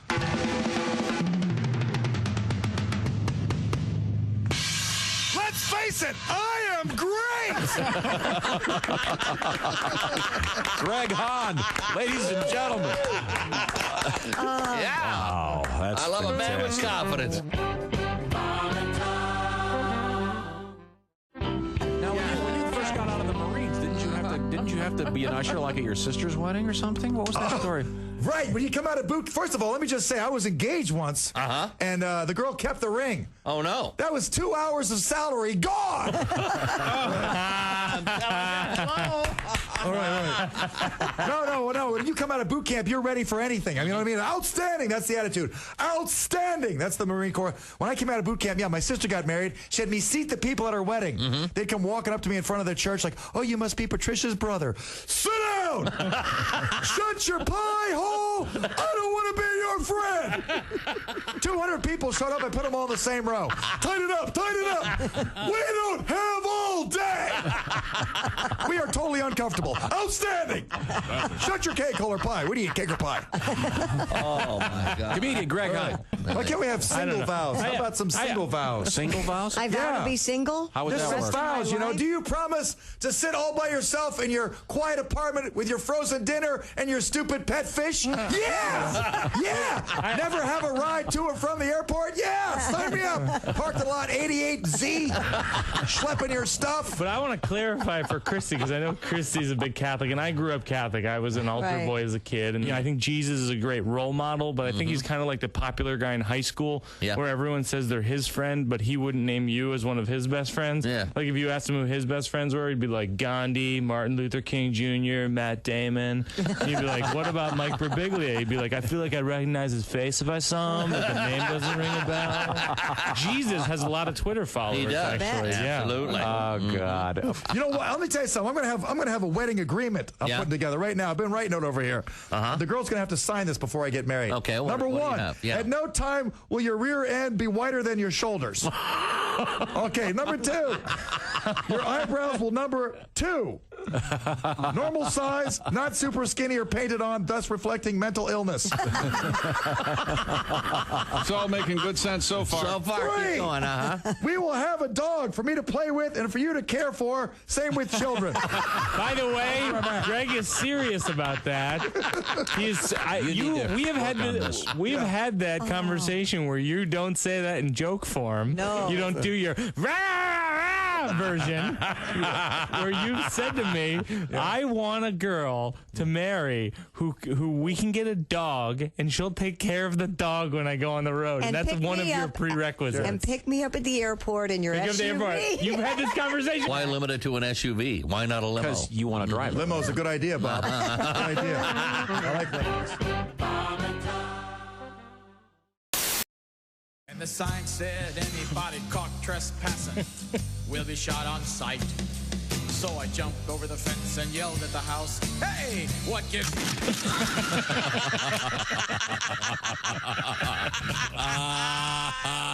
This is Reno Collier, and you're listening. Lee? Hey, welcome back to the Bob and Tom Show. Got a letter for you, Tom. Such a great idea, I hesitate to mention it at all. Oh, well, real quick, can I mention a great idea if you happen to be in the Evansville area? Coming up on Saturday night only, it's Pat Godwin and Jeff Oskey. They're going to be doing a special live show at Pat Coslett's. This is one of the great gigs of all time. Should be a great crowd. It'll be a super fun night. Once again, that's at Pat Coslett's Simplicity Furniture Shop. It's always a good time. We always get letters from people who had such a nice time at that event. It's this Saturday. Now, back to you, sir. This is from Andy in Manhattan, Kansas. Oh. Lil Manhattan. Lil Manhattan. Dear Chickster, I'm sitting here watching you guys on YouTube. Well, hi. How are you, sir? Hi. Nice to see you. Hi, Andy. Thank you, Andy. I just had a great idea. Put a camera on Tom. No, I don't mean on him. I mean attach it to his hat so we can see the world through Tom's eyes. Great idea. Oh. A Tom POV? The Tom cam. Let's go to the Tom cam. Because I have a ball cap that I keep in the dog room that has a big light in the front. Oh, yeah. I call it the dog room. It's for the washer and dryer. Oh, sure, but you have all their leashes. Yeah, and it's got a big light in the front that clips on, and then I've got 2 of those red blinker things that are electric. Smart. You turn those on, so when I'm walking down the street, I don't get run over. Yeah, But as my mother would say, you don't get runned over. So that'd be like the same thing, having a camera up there. Yeah, that'd be fun. Just put it on. Maybe during the breaks, we could feed. I'll talk to Eddie about this. We'll have to turn it off sometimes. We could feed. Yeah, they don't need. They'll see your monitor, so they'll be able to see whatever OnlyFans. No, but I mean, of course, right now it's a Beaver Extravaganza 2. I meant more when he goes and pees off the porch. No, I think people want to see that. That'd be fun. Walking into the green room. You just see the stream. Walking in the green room, seeing you could hear Godwin whining because he got one chord wrong on a song and it's going to ruin the rest of his week. And we're going, Pat, it's okay. It was a great song. Oh, it was supposed to be a C sharp. Let's not get carried away. Okay. Well, that's fun. We'll have to do the Tom Cam. I love that idea. Okay. Now, I was talking about the commercials. Mm-hmm. We were all talking about them in the Super Bowl, which is always great. The production values are cool, and you see various famous people and not famous people. The advertisements, if you will. And my favorite one so far in the playoffs has been the one where they have the Grand Funk Railroad song Closer to Home for Silverado. Okay. Great music. Anytime you want. It's a terrific commercial. Whoever's responsible for them, kudos. Just a picture of And I enjoy the band Grand Funk, and they've been on our show many times. And I got this nice letter. This comes to us from David. He writes, I actually grew up on Higgins Lake in Michigan, and by Schwartz Creek.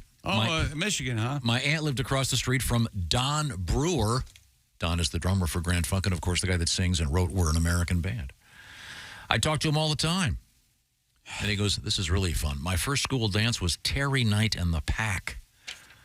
Terry he Knight, had something with Grand Funk. Terry Knight was their manager that stole all their money. Oh, yeah, he's a great guy. Yeah, he's no longer with us. That's too bad. Karma, Yeah. All right. Now, we return to the sports page with Mr. Chick McGee. Okay, how much do you want to know about the commercials coming up during the Super Bowl? I want to know about the horrors first. Yeah, let's talk horrors. Can we do that? You said there's a Super Bowl whore connection? Hoover, and you're darn right we can. Are you ready? What do they got? Blondes, brunettes, redheads? They got them all, Josh. Big boobs, small boobs? All flavors. A brothel in Nevada is offering the team that wins the Super Bowl a free party. Which ranch is this, the chicken or bunny? And they're calling it a sextravaganza. Alice Little and Addison Gray at the famed Chicken Ranch.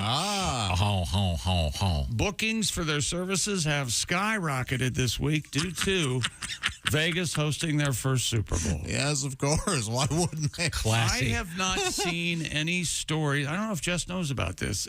Stories about the stripper bus that they normally have in the city of the Super Bowl. Well, it travels everywhere. Yeah, I wouldn't think it wouldn't not be in Vegas. The first time I heard about it, the Super Bowl was in Tampa, and there was a bus with strippers on it. It's a luxury bus, and it's got benches on both sides, and then like probably 3 or 4 poles, lights. It looks like a strip club inside. We it's saw very narrow. footage of that. Yeah.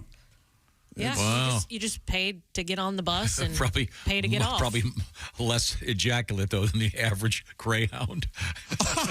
Yes, ironically. Well, oddly enough, Tom, oddly enough, it's the same. Isn't that interesting? Oh, that is There was no difference. So, No difference. so depressing. Would you ever...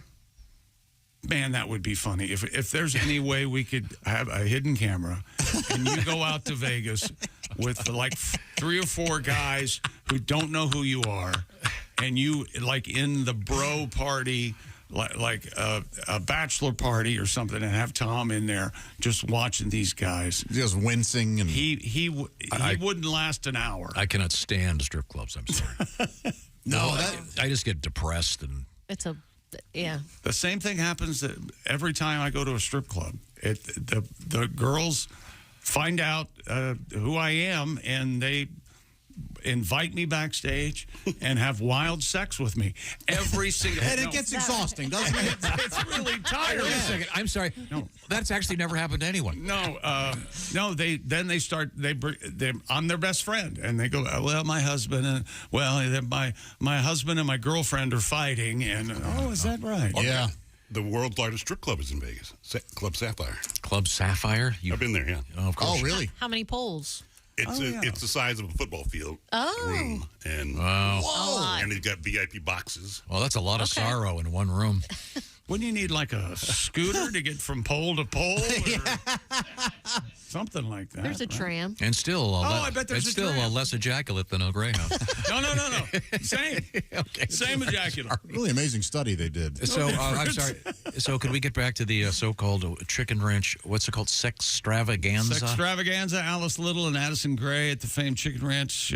Bookings for their services skyrocketed. Super Bowl, of course, as a show of gratitude for the influx of business. The women are offering a no-holds-barred or orgiastic blowout. Good Lord. For whoever wins the game on Sunday. Shouldn't they do it for the losing team? The package, they should do it for both teams. The package includes a free limo service, access to the bar, swimming pool, VIP bungalows, and sex specialty areas. I see. And they have bungalow, the B-U-N-G is capitalized. When they call these places ranches, do you guys see like a little 1-story place in the middle of the desert? And the picture I saw, it's not that's what it looks like. Is it really? Not that far out. No, they had HBO had the show was on for 2 or 3 years. Cat House? Cat House. Yes. Oh. And I do prefer the name Cat House. It looks exactly, that's what it looks like. Have you been to one? Any of you guys? No, I've never. I drove past one on the way to Vegas from. I went through Colorado and all that stuff. And okay. I called it the northern route because there was 2 ways from St. Louis to get to Vegas. But it was, you could drive past it. Was there an odor? You could see it in the difference in the distance. But Jess, I was offered to go there, and I said no. No thanks. Yeah, same here. I did enjoy looking at the menu. Yeah. Oh, okay. Menu. There is a menu. menu. Like a little book, and we had all the prices and the. For the food or the services? The services. Oh, okay. Oh, I want to see the food. Do they have food? I don't know. Is it You get themed? hungry? There's a strip club around here that has a great luncheon buffet. Like prime rib for $9.99 or something. It's prime rib already. One of the greatest breakfast buffets I ever had was in Grand Rapids, Michigan. Tommy Johnigan and I enjoyed a lovely breakfast at a strip club. It's good. I would love to see. They had an omelet station. Tommy Johnigan. Do you have crabs? Yeah. No, not to eat. I mean, let's see. So the winning team, I'm sorry, they're being offered a free, what is it called, blowout at the Sextravaganza at the Chicken Ranch. I don't think anyone will. Has anyone ever taken them up? This happens every year. If they do, they're not going to publicize it. Yeah, that's true. I mean, why would they? I bet some players go. Here's Patrick Mahomes. That's with three strangers. I don't think they're going to. Go online to Chicken Ranch, and you can buy merchandise. I don't see a menu yet. Do you think there's like one lesser coach that would take them up on this offer? Oh, is it for the coaches as well? I'm here for the orgy. Well, who are you? I help the offensive coordinator. I have a question. Yeah. The hookers, if you will. Is that the term? I don't even know. Sex worker. Yeah, sex worker. Sex workers. Please, it sounds like they're making transmissions. Do they like brag? I'll tell you what. Yesterday, George Kittle was inside me. Oh man, well the good ones will keep their mouths shut. You don't. That's how you get return business. Yeah. You don't. Discretion is bang and tell. The better part of valor, isn't it? Okay, all right. I'm just asking. I bet they'd be bragging about it. Maybe to each other, but you wouldn't find. Yeah. This says Chicken Ranch, 10511 Homestead Road, Pahrump, Nevada. Yes. And Pahrump to you. Pahrump. Pahrump. I like and you can get a lighter, their drinkware. You can get T-shirts. You can get this beautiful hat with a lady's legs coming out of a broken egg. That's interesting. Chicken Ranch. Yeah. Okay. Well, now, did you see that story yesterday? Are you familiar with the Puppy Bowl? Yeah. Sure. That's kind of sad, actually. Why? What happened? Oh, a bunch of the puppies got CTE after last year's event.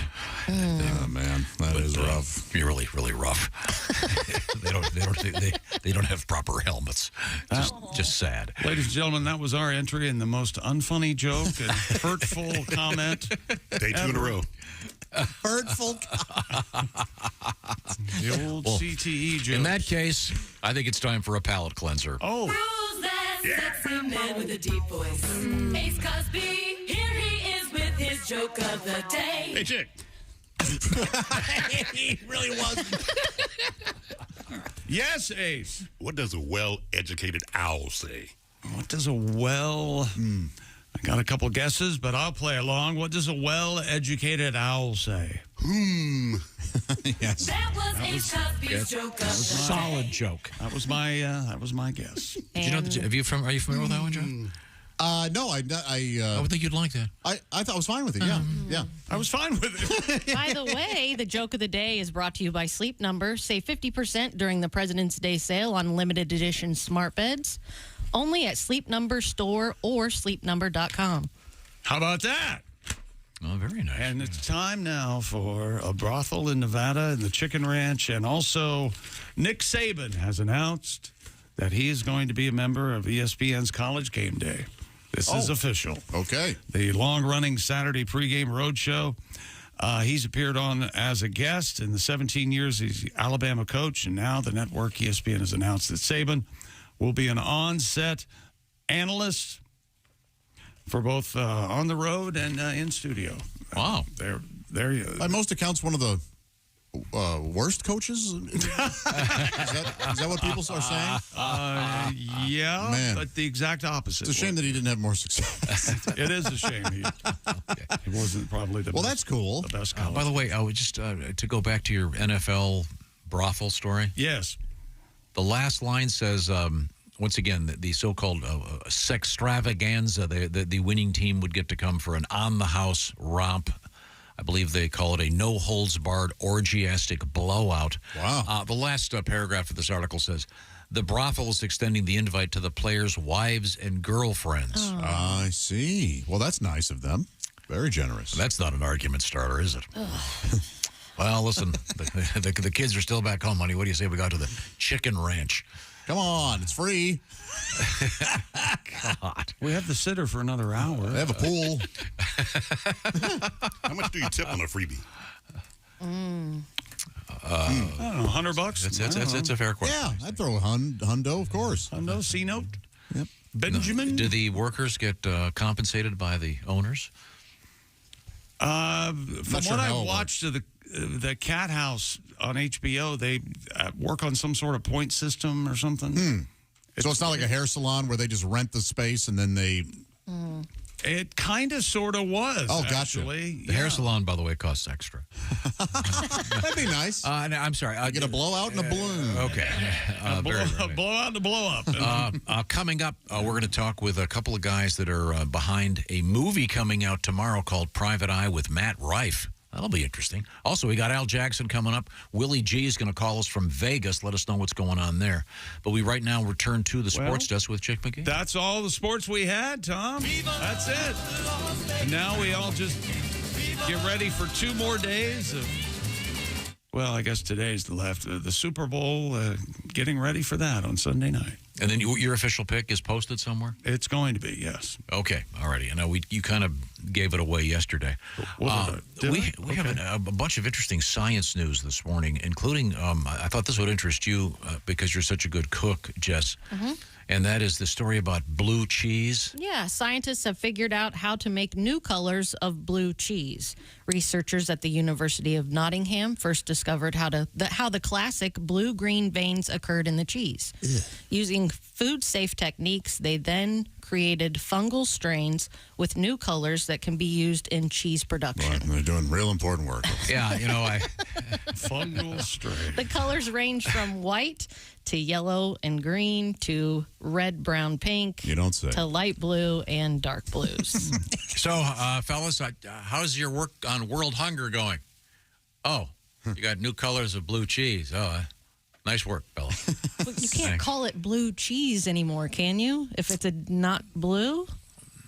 I don't know. Yeah? I mean, it's already it's BLEU, weirdos. Yeah. Oh, it is. So none of that. I wonder if it's a region. It lists the colors, and none of them are all that cute. I mean, wouldn't you want to at least have like pink or something bright and fun? Does it still taste like blue cheese? That's another problem. I wish I liked it. I do. It has its place, but yeah, it's rich, man. Yeah, I wish I cared in a garbage can. I mean, it'd be like if you could get day glow cheese. That'd be kind of fun. Yeah. Well, like Italian? Oh, you said day glow. That's Josh, by the way. Come get me. Your car. Eyes on. Well, don't worry if you do like the flavor of blue cheese. There's only a subtle difference. So okay, I got some wet work for you. His name's Josh. Yeah. Thanks a lot. So the new colors, it says white, yellow, green. It's just boring. It's stupid. Boring and stupid. Is they trying to make cheese more diverse? Or is this really about the fungal strains and this seeing is just how they react? Yeah. Who knows? Okay. Well, I thought that would interest everybody out there. I'm not a blue cheese fan. I think it should be like a very dark blue so you don't think it's ranch. And accidentally put blue cheese at the salad bar and you come back and taste it and go, well, got to go back. Got to throw this in the garbage can. Do you like the blue cheese dressing? I do. Really? I do. Homemade blue cheese. Yeah, that's pretty good. What about crumbles? Yep, you got to put those in there too. Man, I wish I liked it because there's so many good food, like a blue burger. On a wedge? A wedge I know. salad? I got to go ranch, though. I can't do it. Tastes like poison. Haven't the Velveeta people perfected coloring cheese? I think they have. Rumor has it, yes. Yeah. Isn't Velveeta, before they dye it, isn't it clear? Well, that is not a ringing endorsement for that. It is totally clear. Man, is it good. But in the right great. place, it's delicious. It melts perfectly. So these scientists are wasting their time. Call up the Velveeta folks, and you can get some blue cheese in a nice, bright, shiny orange. That's what I want. Now, Coming up, once again, we're going to talk with Al Jackson, Willie G, live from Vegas. And an interesting story about self-pleasure at the workplace is up next. This is the Bob and Tom Show. Thanks for listening to the Bob and Tom Show this morning. Catch any part of the show you missed later today on our YouTube channel.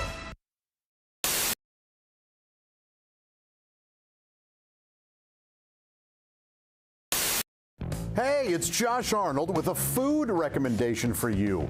Gardner's Wisconsin cheese, their famous oven-baked cheese. It arrives pre-baked. You just heat it and eat it, grill it, skillet, or air fry it. Check out their new oven-baked cheese flavor, jalapeno.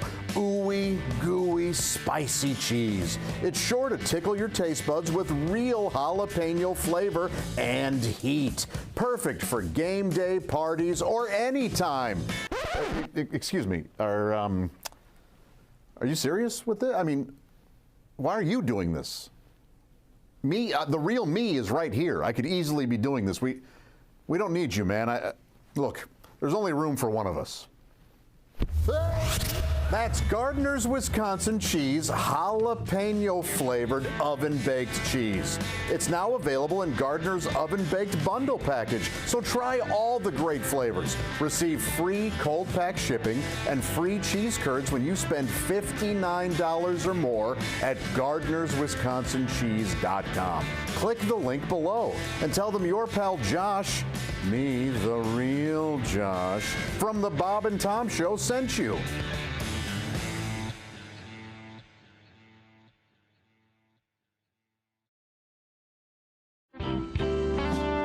This is the Bob and Tom Show. Hey, hi. With us in the studio, comedian Sal D'Amelio and Scott Dunn hanging out with us. Scott, anything else in your life of interest these days? Well, I just bought that van. So we're that's right. Savoring that. We're enjoying that. Van? Now, van or minivan? Minivan. In this day and age, everyone just assumes minivan when you have children. I would think. How many people have the conversion van? Is that what they're called still? Oh, I would love a conversion van, but yeah. Is that where you can convert it into a bedroom? Yeah. Boudoir. Sweet. No. Really? Yeah. Knock one out on the way going down the road. Let's pull onto that rest stop, honey. Yeah. Well, you're going to have to leave the kids at the previous rest stop because. Well, none of them are going to be there.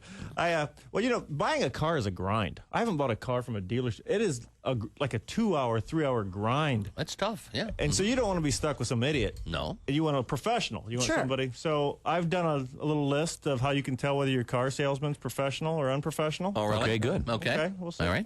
A big bonus to these minivans is the DVD player in the back. Oh, sure. So if your salesman wants to show you how to operate it, that's professional. Mm-hmm. If he makes you go an extra hour on the test drive so he can watch the nude scene from American Pie, unprofessional. Yeah, you're right. Okay. Same token, you're buying a minivan for your family. Mm-hmm. So if he wants to show you the storage capacity, professional. If he wants to show you some great places to hide your weed, All right. Now, I understand that buying a car is negotiation. I'm trying to get a good deal. He's trying to make money. Mm-hmm. So telling me my offer is too low, understandable. Okay. Spitting in my coffee, unacceptable. Wow. Yep. On the same token, while we negotiate, if he tells you he needs to leave the room to go talk to his manager, that's probably okay. Sure. Mm-hmm. If he tells you he needs to leave the room to go drop a deuce, not okay. Not okay. Too much information. Wait, $50 never killed anybody. Well, he's never done this before. Used cars, Kristi. Yeah. Now, this one's for the ladies, Kristi. Yeah. If your car salesman offers you free financing, that's great. Mm-hmm. Yeah. If he offers you a free mustache ride, not great. No. It depends on what he looks like. There you go. Oh, I see. Okay. Depends how cheap you're getting this car. And what do I have to do to get you into this car? And finally, if your car salesman tells you that the van is a certified pre-owned car, that's professional. Yes. If he tells you it's a certified poon wagon, unprofessional. The old. But good to know. Yeah, but good to know. Thanks very much.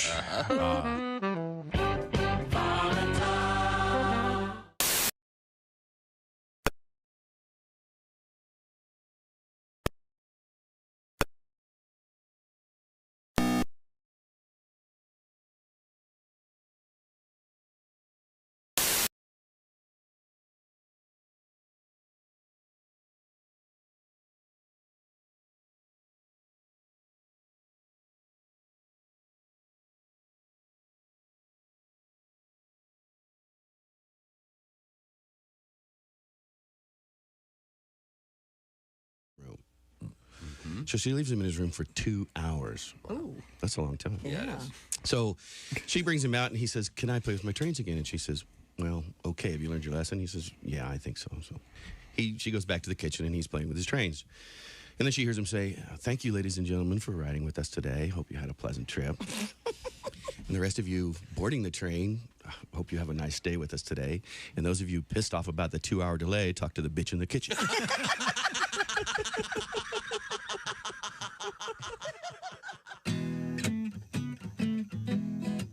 Hey, this is Henry Phillips, and you're listening to Bob and Tom Radio. We have a phone call on line 1, I believe. It's pertinent to the discussion. Bob and Tom show. Speaking about the strip club / steakhouse. Oh, yeah. Yeah, Chick has found one somewhere. Yeah, Rachel's evidently down south in Florida, I guess. I was at a yacht club in Michigan over the weekend, and the waitresses wore bikinis. Nothing but.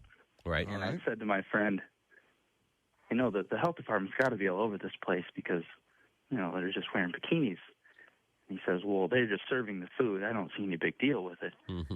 And just as she walked by him to go get his food off of the counter, from the grill to bring it to him, she was pulling her thong out of her ass. Okay. I think we're right. Gotta love that. He changed his mind. Yeah, I would imagine. That's where they get those strings to tie the steaks. I said, I don't care. She could sit on my plate. Yeah, good. Thanks for saying Very place. nice. Thank you very much, sir. Are the stars out tonight? I don't care if it's cloudy or bright, 'cause I'm blind. Jeez. Bob and Tom. Coming up. Hey, welcome back to the Bob and Tom Show. The results are in about Super Bowl 58.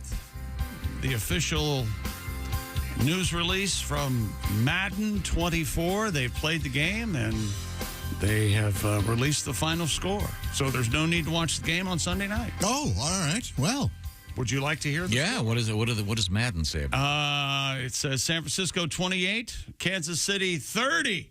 Wow. Chiefs are still champions. There you go. But with the spread, you better take the Chiefs plus the 2. Okay. Yeah. There you go. Interesting.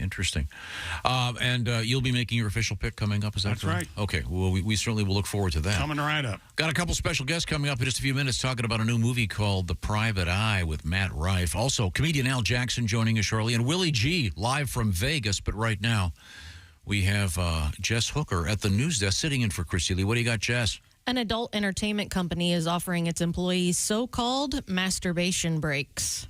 Erica Lust, CEO of Erica Lust Film. I'm guessing that's a stage name. I mean, if that is her name. Erica Lust. Erica Lust, really? Yeah, she introduced the half-hour daily breaks to, in her words, normalize masturbation.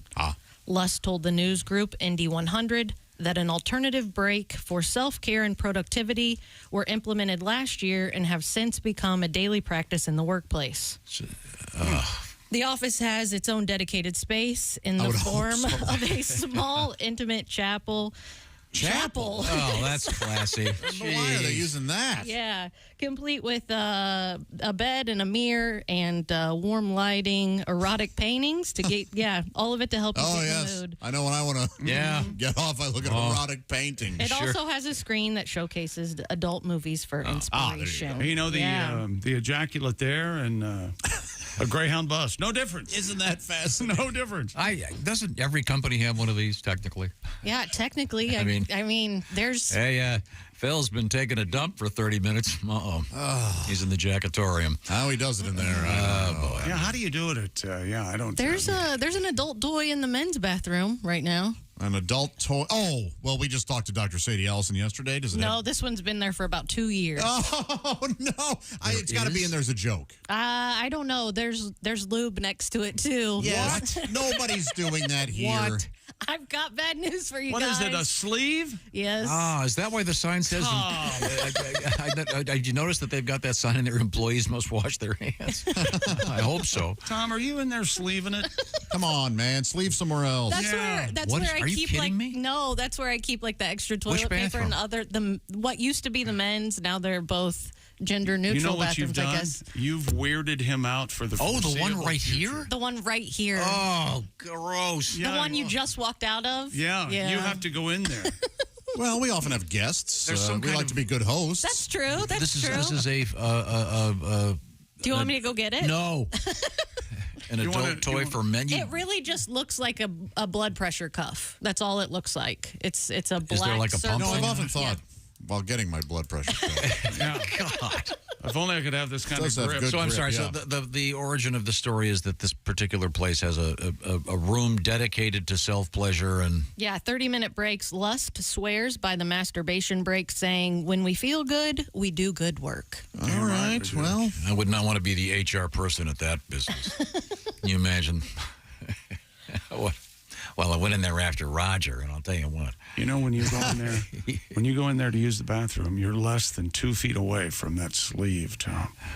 You're standing. I'll throw it away Are at you the next kidding break. me? I'm not standing kidding you. right there It was by like a year or so ago, I would say, and I was putting stuff away, and I yelled for Jason, and I said, "I need somebody else to come and see this." So this must be from, I would assume, because we've talked to Dr. Sadie Allison about the toy. I know is this one of the ones left over when yes, you? Okay. at some point it was left over, but someone placed it, took it out of the wrapper, put it in the back of the drawer. Is this one of those with things lube. that it needs electricity? Yeah, I guess you'd have to charge it. I assume. I don't know. there's no way that it's being used a lot or by Pat Godwin when I accidentally walk in and find him using it. Hey, Pat Godwin's going to be at Pat Coslitz with Jeff Osgate coming up Saturday night in Evansville, Indiana. He's home Go see him right now. Yeah, he's not feeling great right now. He'll be better.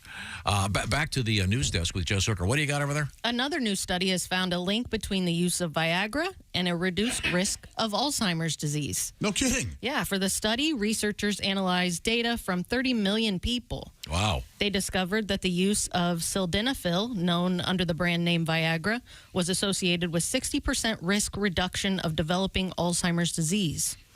Yeah. So they can remember why they needed that boner. Yeah. Exactly. Hey, I remember where I put my rubbers. Why did I get this out? Hang on. Yeah, here we go. I wonder if it has something to do with just opening things up, getting blood flowing. Blood flow, right? I think that's always good for the brain and the body. That's interesting. Yeah. Are they prescribing then these various drugs for purposes other than I don't ED? know. I don't know. Well, maybe they can at least look at them and go, hey, what is the active ingredient here that's making these patients less susceptible to Alzheimer's? Let's go ahead and study this and get this figured out, isolated. Sure. Alzheimer's prevention? Yeah, I think so. Wow, that's fascinating. I mean, it would be interesting if it were actually prescribed for dementia issues. And wow, it's great. Uncle Clarence he's a lot more clear-headed. It's just that erection you had in church was a little embarrassing. Yeah, he was able to sing along without the hymnal, but that was something. Yeah, unfortunately, Really enjoyed that last song. Go ahead and stay seated there, Unc. That's fascinating. Yeah. A little bit of science coming up. We're going to take a break because we got to talk to a couple of guys that have a movie coming out called The Private Eye with Matt Rife. All right. Also coming up, comedian Al Jackson. A story that I'm so excited about because it kind of refers to something that Chick McGee did famously. Huh? It involves bags of ice. Oh. And we'll find out why that's interesting. And Vicks VapoRub in the news. Ladies and gentlemen, you ever get that rubbed in your chest? Yes. Yeah. Chick, you ever get the... Yeah. I have. Yeah. Oh, that's nice, isn't it? Yeah, it's pretty good. Okay, good. Well, we'll find out where the Vicks is when we come back. This is the Bob and Tom Show. Hey, thanks for listening to the Bob and Tom.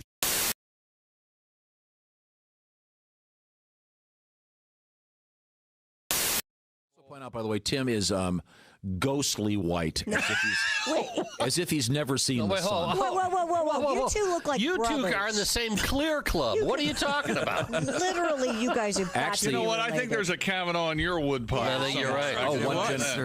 My grandmother's a Kavanaugh. Is that right? These two are related. Yep. Yes, No, it's scary. Tim looks more like my brother than I do, which is weird. Oh, yeah, absolutely. Okay, now, Tim. Brother, a very handsome man. Oh, God. He is, fortunately. Lucky for him. So you're going to try some of this shrimp cocktail. You've never had this before, Tim? I love shrimp cocktail. You do? I love it. So it's like one of my favorite things. Where are you on spicy things? Let me say that I went to Applebee's last night and I got the boneless wings because, again, that's the way I roll. Right. And they said, "What sauce?" I have someone take the bones out for me. That's how important I am. That's exactly Could right. I have these deboned? I know that's surprising. A man in my station of life. Now, Tim, I'm going to eat one of these just so you know it can be done. Okay. Well, you have hardly any sauce on that. Yeah. Quiet. Pussy. I'm gonna do it with a lot of sauce. Load it up. Come on, load it up, Tim. Yeah, very good. Fine. That's fine. It's not gonna be pretty. That's fine. Okay. All right. Go for it. The whole thing. All the way in. Cram it in there. Well, not the whole thing. Oh, my God. How you doing over there? Sweet baby. He's getting, You're turning red. Look how red his cheeks are already. Now he's taking his glasses off. Oh, my God. Steam's going to be coming out of his ears like in a cartoon. It shoots right to the top of your head. And if you have some sort of sinus problem, it clears it right out. Isn't that delightful? You can talk It's anytime delicious, you're ready. huh? And you're allowed to speak. You would like more, wouldn't you? Fantastic. Where's that EMT? Oh my God! Can I ask Tom a question? What is it about you that someone else's discomfort you're just delighted? He's not going to be happy until someone actually dies on the program. So then they died. It was hilarious. You okay? I'm okay. It's tasty, isn't it? Yeah. It's very The thing about it, it is so good you want to do it again. Yeah, that's the thing. It takes you to. I got to do it again. I take that back. Oh, it's so good, you have to do it again. Oh, no. Is he going to really load it up? Tim dipped it. Really load it up now. Load it up. Joey would have already gone through 2 pounds of this. I know. Yeah. You're an amateur. Oh. You got to zone out. This isn't going to get any easier, Timmy. Zone it out. Oh, he's going to sit there. Look at the veins pop out. Maybe it's best you don't speak. There is a vein in your throat. I don't think most humans have that. What is that? Is that what Johnny would call the carotid artery? Yeah, and his face really does. You really are turning red. Oh my wow, gosh. that's I'm glad probably you're not clear. Your eyes are watering. You look like someone just gave you some very bad news and it involved death. So the EMT is not here for Joey. It's for you. Thank goodness gracious. But what is it about food like this where it's kind of painful, but you sort of like it and you want to do more? It's delicious. It is good. You know what? I think I've had enough. What's for now. Joey? What's the most painful food that you've had to eat a lot of? Oh, there's been a couple. I did kimchi when I was in Korea. Yeah. Fermented cabbage. And that was really spicy. Oh, boy. That was awful. I'll never eat it again. How much did you swallow? I did just under 7 pounds. Oh my God! Okay. Last time you were here, Eric, you impressed us with your musical skills. You that's right. You are a manualist. I am. Now, for those that don't know what that means, manualism is the art of manipulating one's hands to make. There you go. To make that sound. That wasn't me yet. I didn't. There we go. You must be. Sorry, excuse me. You must kick ass at That parties. was my no hands. Yeah, I know the chicks dig this. Yeah, I know they do.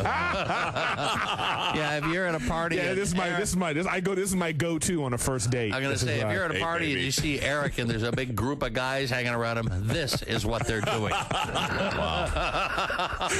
They're looking for that, and then my Dungeons and Dragons kit too. I'm doing that.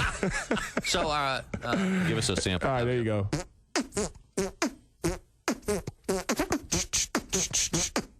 Very nice.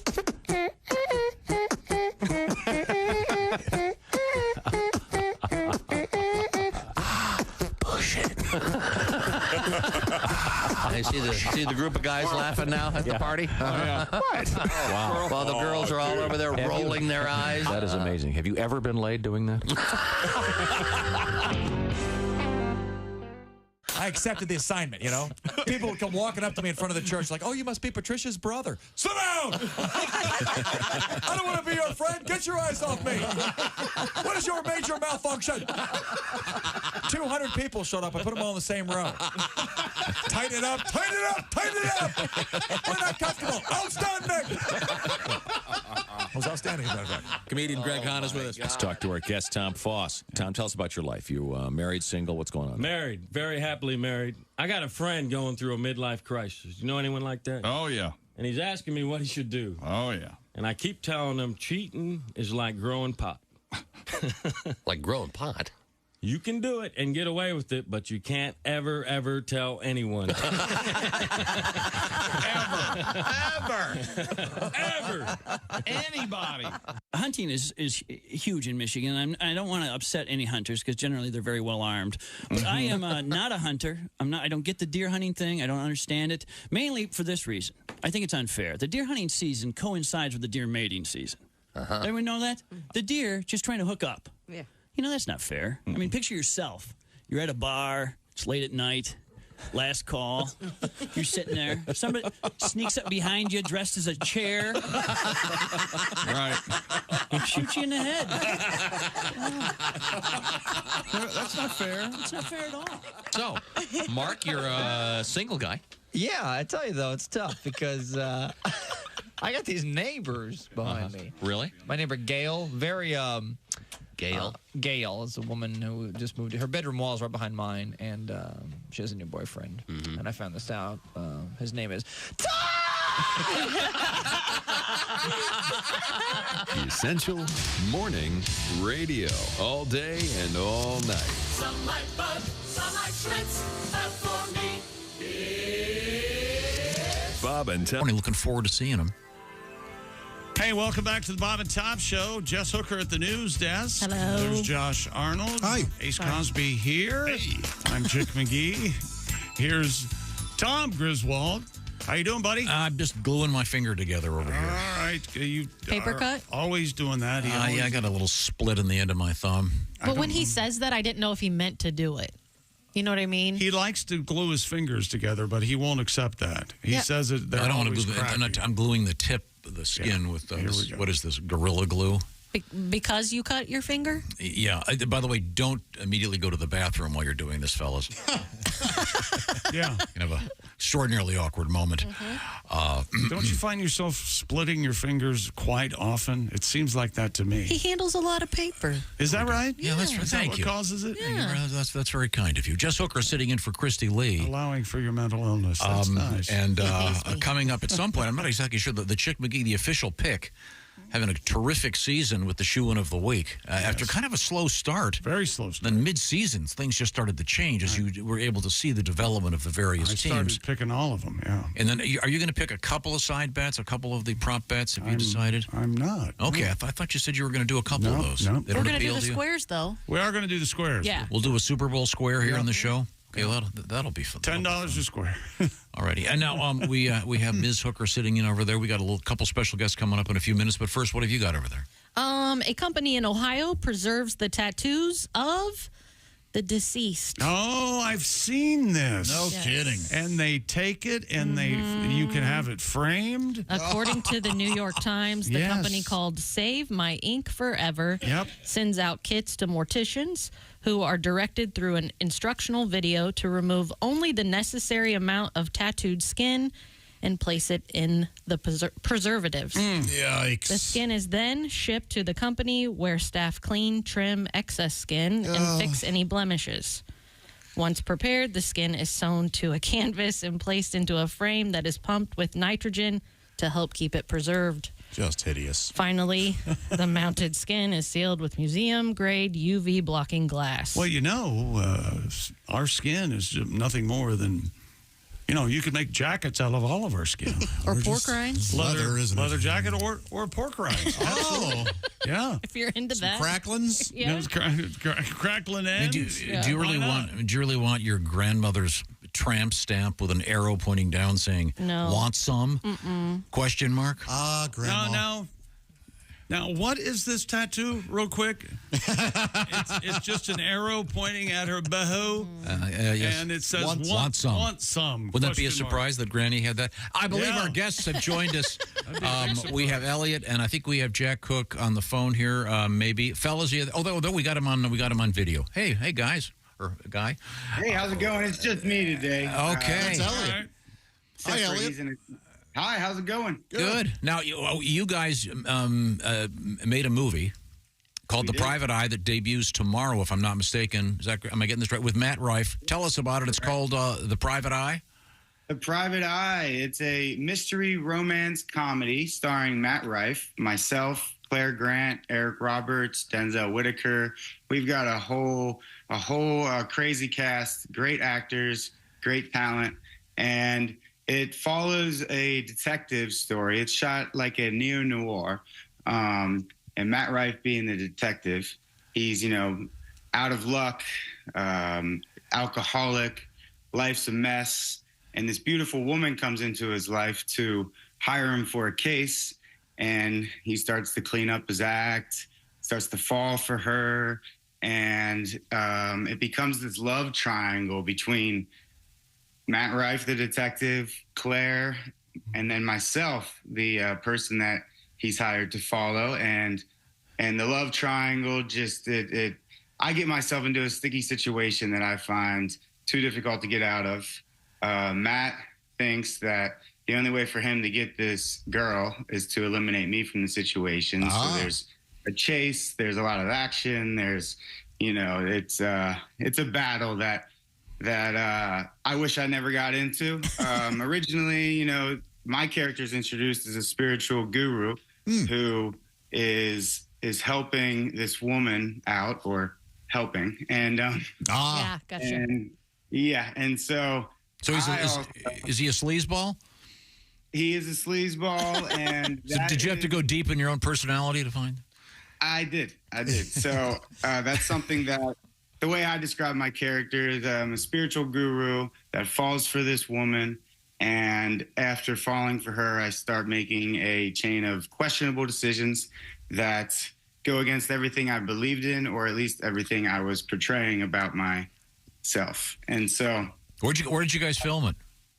We filmed it in Los Angeles, and we really wanted to capture the essence of LA with this film. So there's it's all original music, original composing, and all live, real instruments, actually.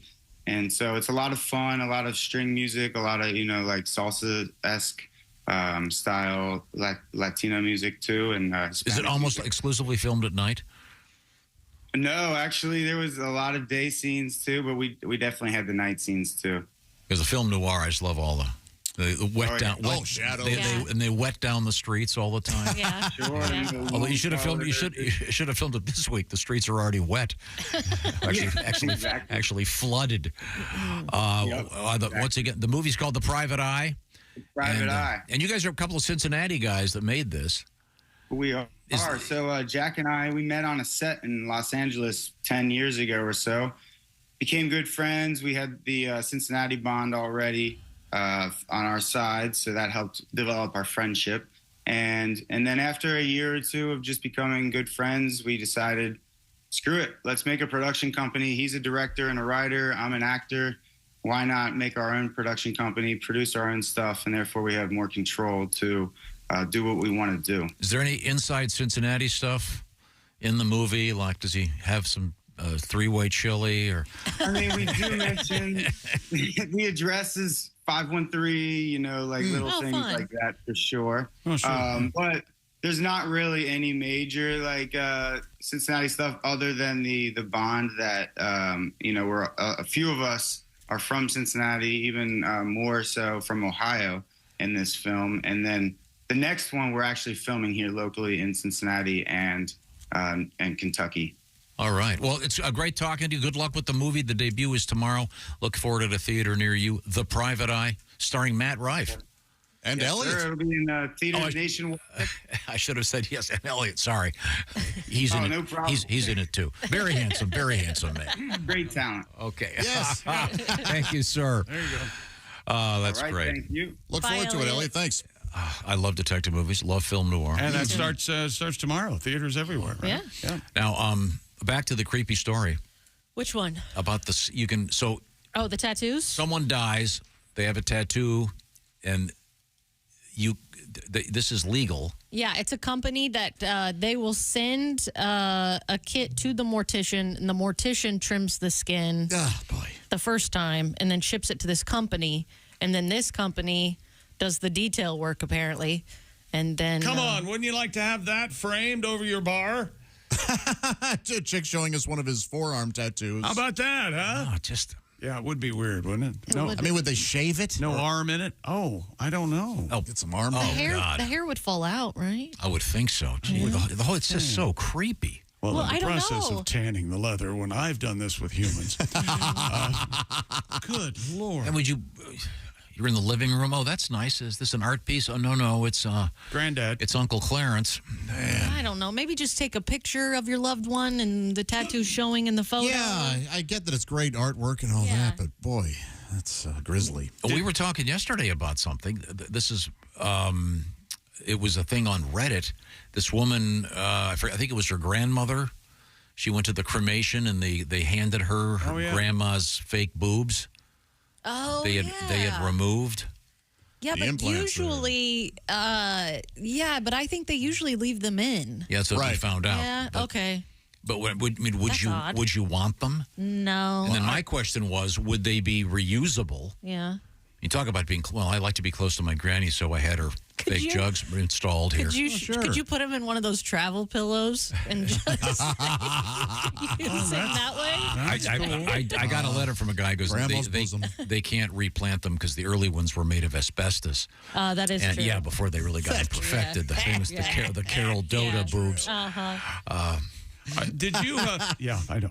Did you guys grow up with anyone or know anyone that the tradition was take photographs at a funeral? No, I was aware of it, but never in my family.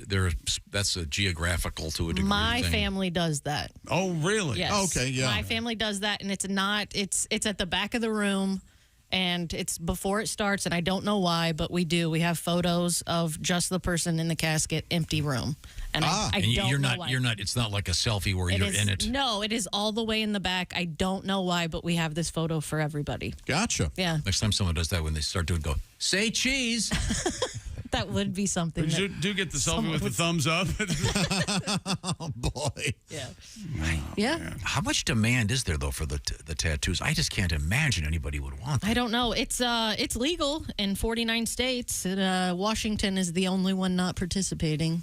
Did you ever envision a time where tattoos would be, I'm going to say, prevalent as they aren't now? I mean, that it was primarily reserved for people who were in the Army. Sailors. Yeah, when I was a kid, it was just tough guys. Yeah. That's all. It was And it wasn't legal in a lot of places. It wasn't. I didn't know that. Yeah, it was illegal in a lot of places. Huh. It's wild when you see the pictures of seniors and they're tattooed from their neck down, right? Men and women, but they always just kept it covered. Yeah. Well, also the ink's a lot better than it used to be. Yes. It used to be, no matter what you did, everything kind of turned that bluey blue. I like that. See, if I got a tattoo, I think I would want it to look like an old, just a classic. Yes. That's how mine are. They're all they call it gray wash. Oh, okay, yeah. So there's no color and it fades really nicely and it looks like that. That's cool. Yeah. No, I like the color. I like the bright color. Well, sure. I like the way they look on other people, yeah. I think it gained a rainbow underneath my eye. A rainbow, you say? This right eye. Huh. Because that's my most open eye, my right eye. I see.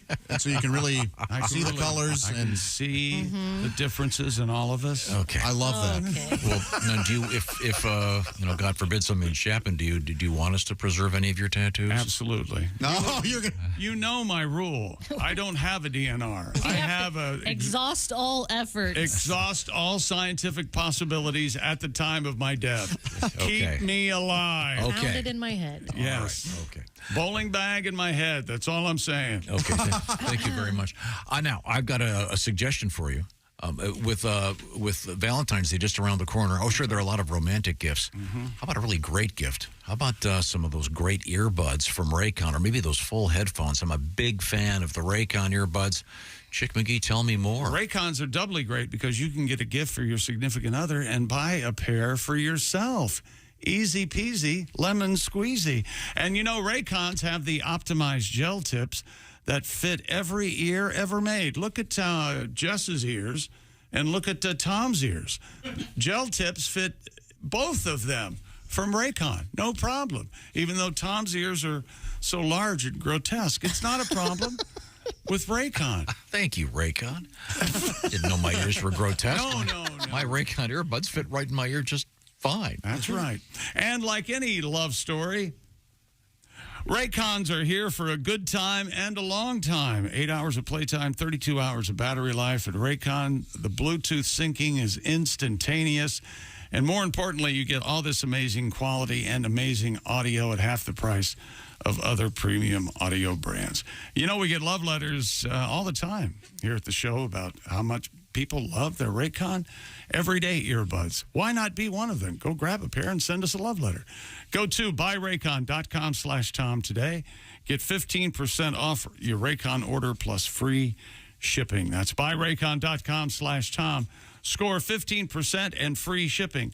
That's buyraycon.com/Tom. I'm a big fan. Thank you very much. Don't forget the full headphones that they have. I recommend them if you're going on a trip with the kids. They're going to say, are we there yet? A lot less when they can get focused on their iPads, et cetera, et cetera. Coming up, comedian Al Jackson will be joining us. Also, we have a couple of those, what do you do to your ex during Valentine's Day? I don't get it, but apparently people want these weird revenge things, and these two are both very weird. This is the Bob and Tom Show. Essential Morning Radio.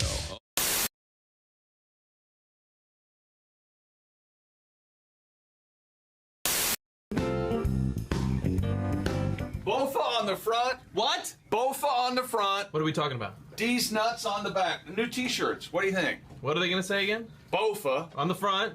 and then on the back, D's nuts. And another T-shirt. Uh-oh. You're having chest pains. Wait a minute. Hold it. Wait a minute. Yeah, I'm fine.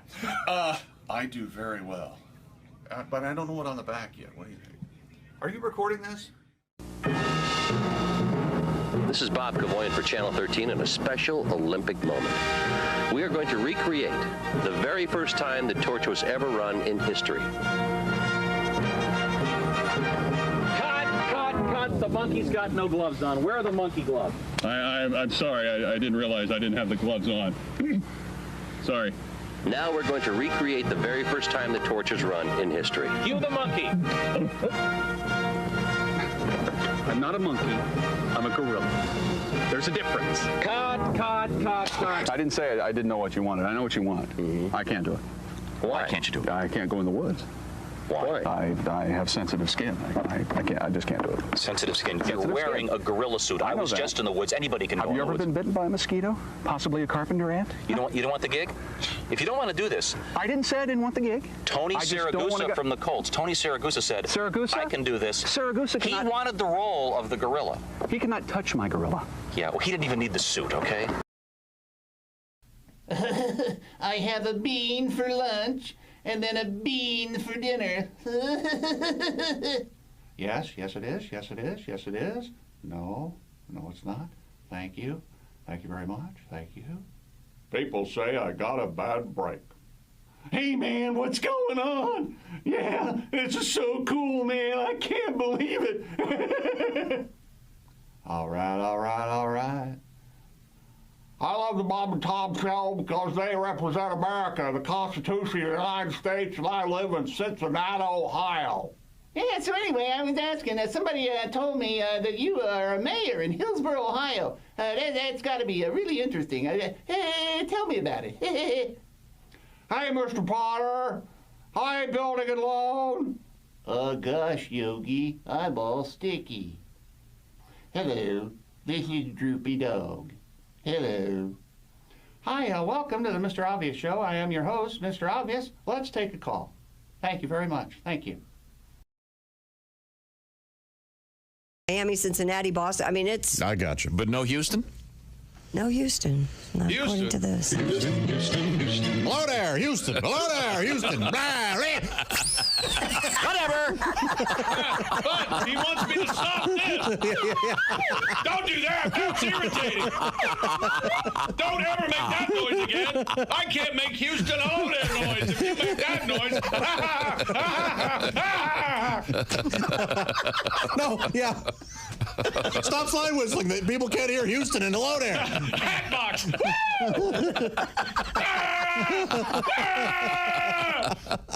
We're watching a show breakdown. Nervous breakdown. June 21st, By the show. 2018. June 21st, 2018. Houston. Oh, there. Houston. Oh, Houston.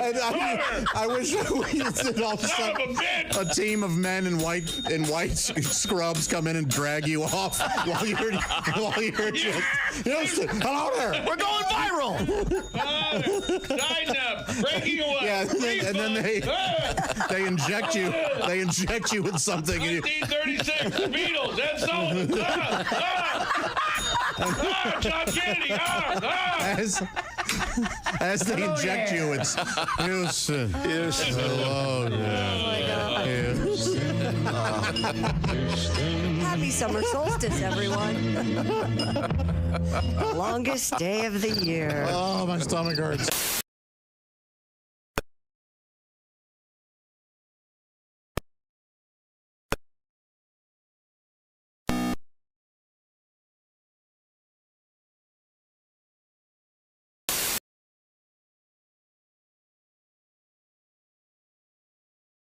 Test everyone for drugs they can handle.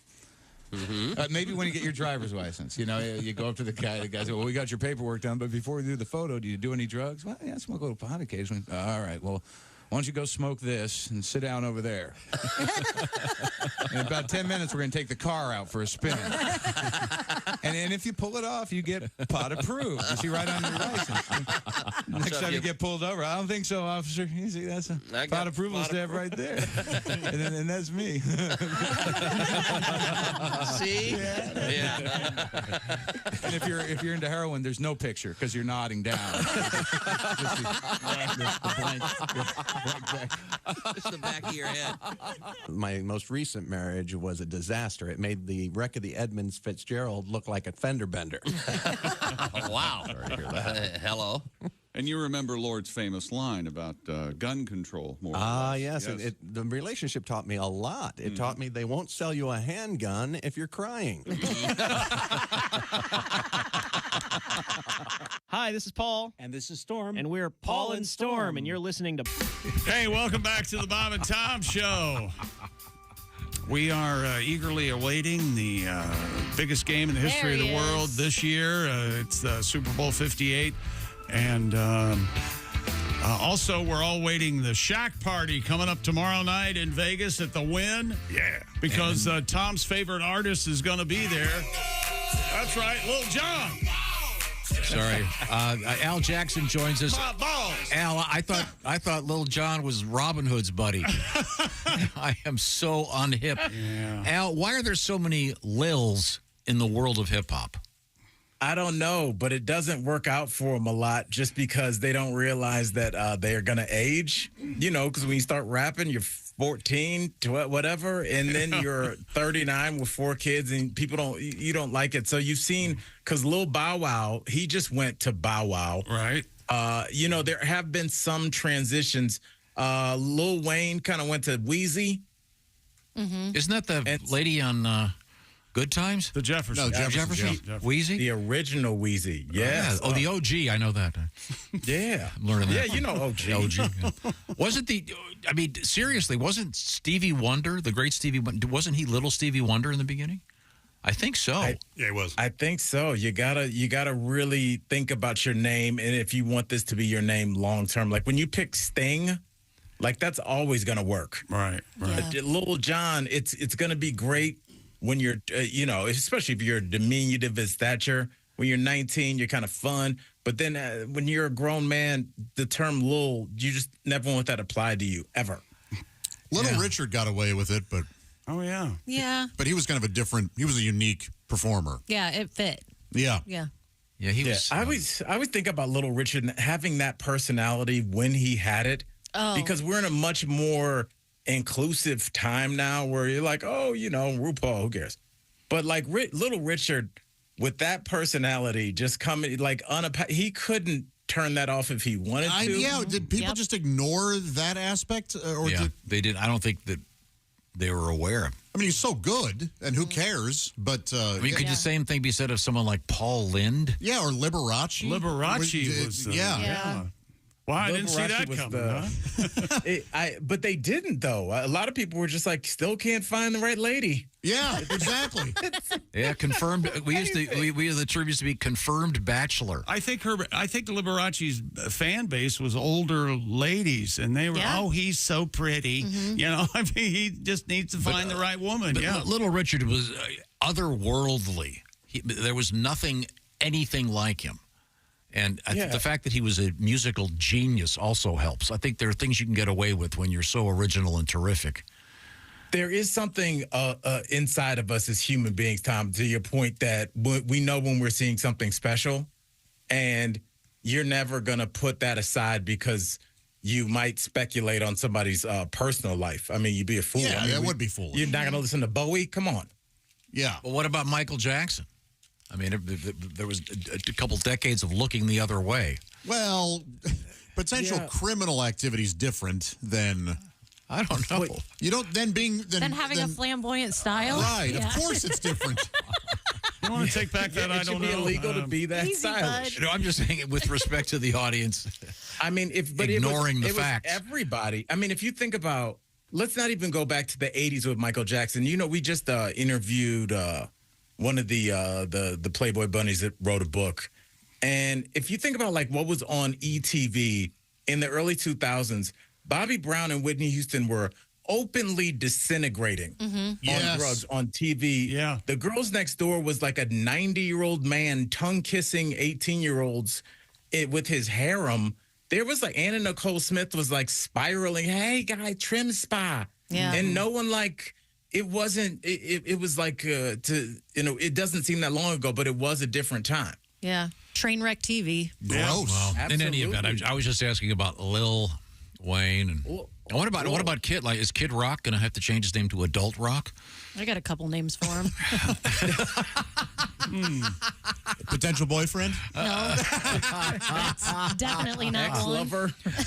Al, I want to get your opinion on something. Now, Al, I know that you do have a tattoo. I do. I have one. Yeah, and I believe it's in honor of someone. It is my grandmother, which is nice. We have a news story this Marcella. We have a news story this morning about a place in your home state of Ohio. Oh, goodness. That is preserving tattoos of the deceased. I don't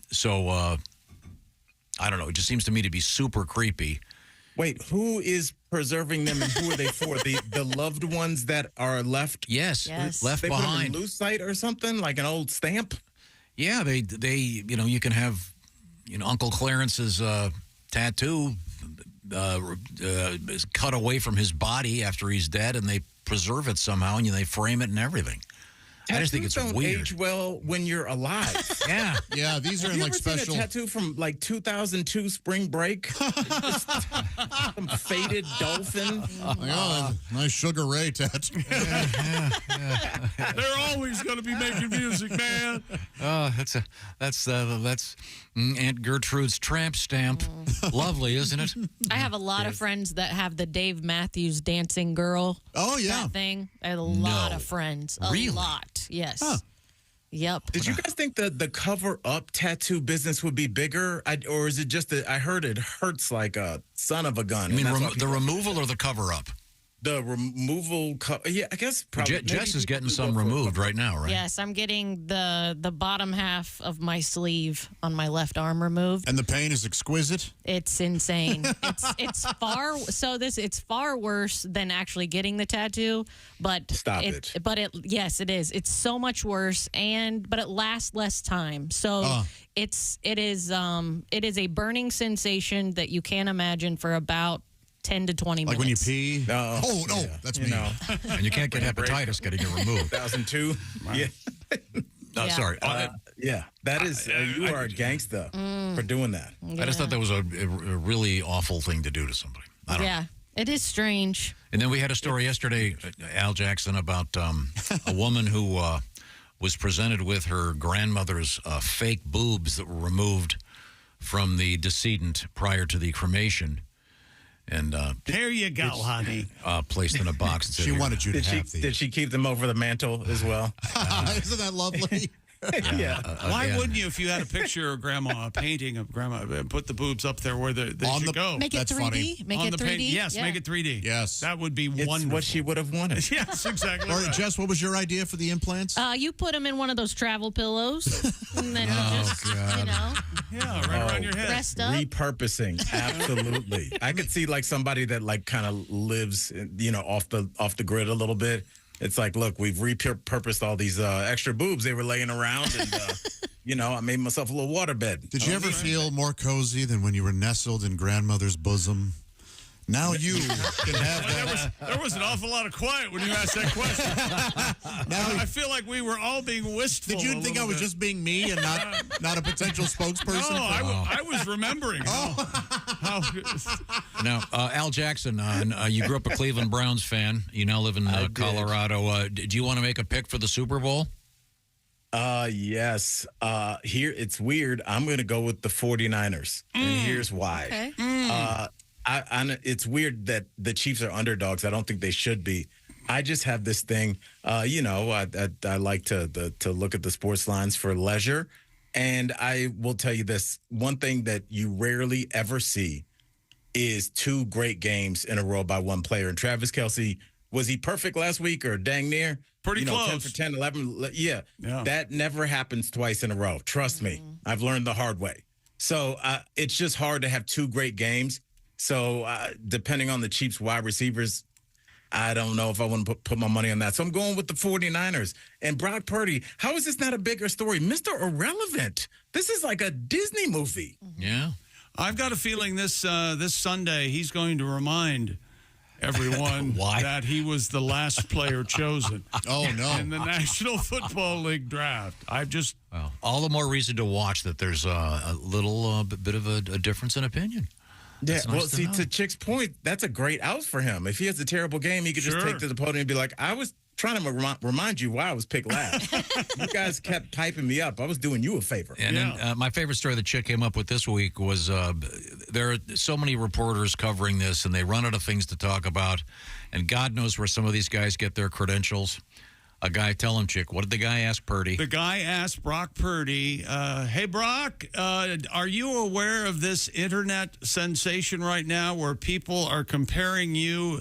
They're saying you look exactly like Lee Harvey Oswald. Just that question. Yeah. How do you respond on to the that? radar? Yeah. You respond by saying, thanks, now I have to change my email address. Yeah, exactly. Every psycho, Kennedy assassination, whatever, and somebody's still alive, and the government, they are going to be, Brock Purdy is a plant. He's actually 59 years old. But it ruins it for the rest of us that we can't get access because they think we're going to do some kind of gotcha question that is... Well, sadly, that's the only thing that, normal people just want to hear, like, what he has to say. What are your thoughts on the Super Bowl that you're playing in 72 hours? We're interested. But if you run a goofy website called Girls Want to Know or something, then you have to ask a stupid question like, are you butts or boobs? Talk to us. Yeah, I was going to ask, speaking of stupid questions, do you think any of the opposing players, when they do the chat trying to get him upset, do you think they say to Brock Purdy, "You got a Purdy mouth, boy," or is the movie Deliverance, whatever it is, 50 years old, that none of the guys would even get the reference? I think their fathers would. Yeah, so it's not going to work on the field. Maybe they just think that your dad was a dentist, and you're like, oh, thank you. There you go. I'm looking at pictures of Brock Purdy. He looks exactly like Lee Harvey Oswald. He does. I didn't say he didn't. I'm just saying. I had no idea how closely he resembled him. Okay, that's on that note. Yeah. Our guest is comedian Al Jackson. Al's got a couple new projects floating around the ether right now. Al, how do you access them, please? Oh, anywhere you stream your music, you can get my album In Earnest. That's my comedy album. Or you can get my musical album, Cadence as a Weapon. All right. So, yes. Now, Al, traditionally, this segment is designed to make me slightly hipper. I know some of you are saying that's not possible. But you usually give me a word or a phrase, and I have to identify it and then learn to use it. What have we got this week? Tom, I heard this phrase twice from two different women. It is a phrase you have definitely heard or will hear in the next 48 hours, and you have to know what it means. So was the phrase from two different women, be quiet and go away? They were both like, yes, it was number 6. Step forward. Yeah, I will. What's the phrase? The phrase is the ick. The ick. Yeah. That is the it. You know phrase. what this is? Oh, yeah. Jess knows. Yeah. Yeah. You hear that? Yeah. Isn't the ick actually a disease? No. For fish. Oh, yes, it is? Yeah, fish get the ick. fish has the ick. Spelled the same what way? is that? Yeah, your goldfish. ICK. ICK, yeah. It'll take out the goldfish, right? No kidding. Yeah. But this is obviously something different. Is ick a shortened version of sick? Is that... No, you were kind of on the right track before. Don't think fish disease, but just like what does ick mean? Think of like how you feel when you do say it. Yeah. You know, you're not feeling well? I've got the ick? Kind of. That means something has a gross factor or a creep factor, right? Yeah, it's the vibe. There's that person has the ick. Like there's something cringy about them. Yes. And it's like, and Jess, you can speak to this better than I can, because I feel like it's a phrase mostly used by women, but it's not something terrible. Like, my boyfriend Josh, he doesn't bathe. That's not the ick is just like, he does a weird, like when he wants a kiss, he goes like that, and you're like, oh, don't do that. Yeah, I don't like the way. It's a little thing that like makes your spine tingle. Yeah. Yeah, he hums the Rocky theme in bed. Yeah. That could be icky. Yeah. Right. Just before the moment. Right. Hey, baby, your signal is when I go. Da, da, da, da, da, da, da. Oh, no? Okay. Al Jackson, very handsome man. Al is one of the hosts of the Daily Blast Live. You can watch him on your TV. You can watch him on your computer. By my watch right now, Al, we have time for one more phrase if you've got something in the quiver over there. Oh, Tom, I do. Let's do one that you should know. So, because I want to end on a good note. Tom, what does the phrase "doing the most" mean? Doing the most. When would you use that phrase? I assume you said a positive thing. No, not necessarily. No. Yeah, not necessarily. So you know this one too? Yeah. Use it in a sentence for me. Maybe let's see. This woman, she had so much gold jewelry on and all this heavy makeup and her outfit was all over the place. Like she was doing the most. Ah, I see. That's perfect. Yeah. And a little too much of everything. Yeah. Like just over the top, kind of unnecessarily. Like, what are you doing? Like, you didn't need to get a bounce house for your retirement. Like you're doing. Yeah, I was at the gym the other day, and there was a lady in the gym when it came to perfume. She was doing the most. Yeah.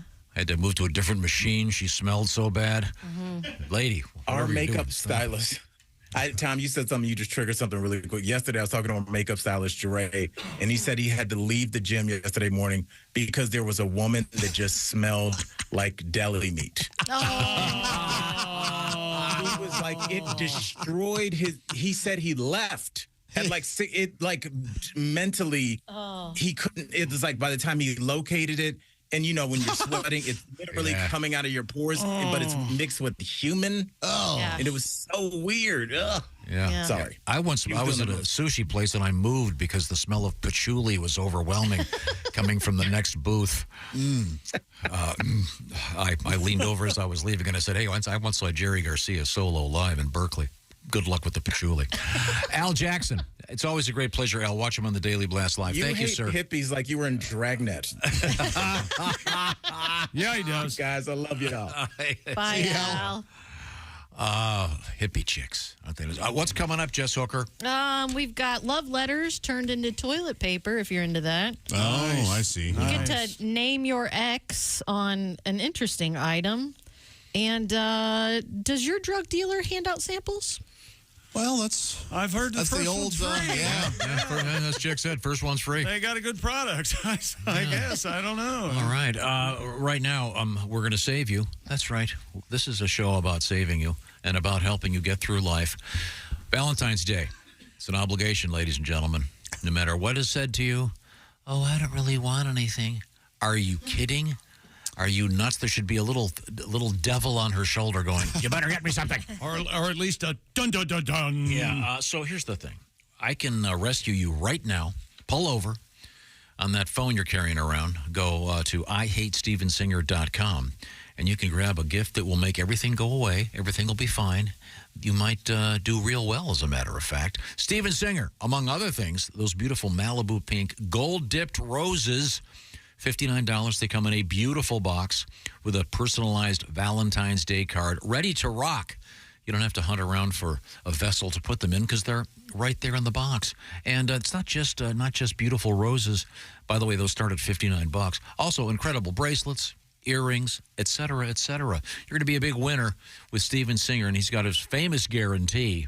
If it is not approved, ship it back. Everything's on the house. And also Steven's famous lifetime guarantee if you want to upgrade, et cetera, et cetera. Beware of knockoffs. Find the real gold-dipped roses at IHateStevenSinger.com. Tell them the Bob and Tom Show sent you, but don't tell them I've got a nice Valentine's Day present for Steven. I'll show it to you, not today, but it's really cool. It's a surprise. It's a surprise. Oh, it's really cool. Once again, IHateStevenSinger.com. He's a great guy. He's a dog person. All the more reason to like him. IHateStevenSinger.com. Hey, maybe get your doggy a little something for Valentine's Day. I probably wouldn't get your doggy the gold-dipped roses because that might involve surgery after your dog eats it, which is what mine would do. Thanks very much for joining us. We're not going anywhere. We got some cool stuff coming up. This is the Bob and Tom Show. Just got to get a hold of us. Call, fax, mail, or email.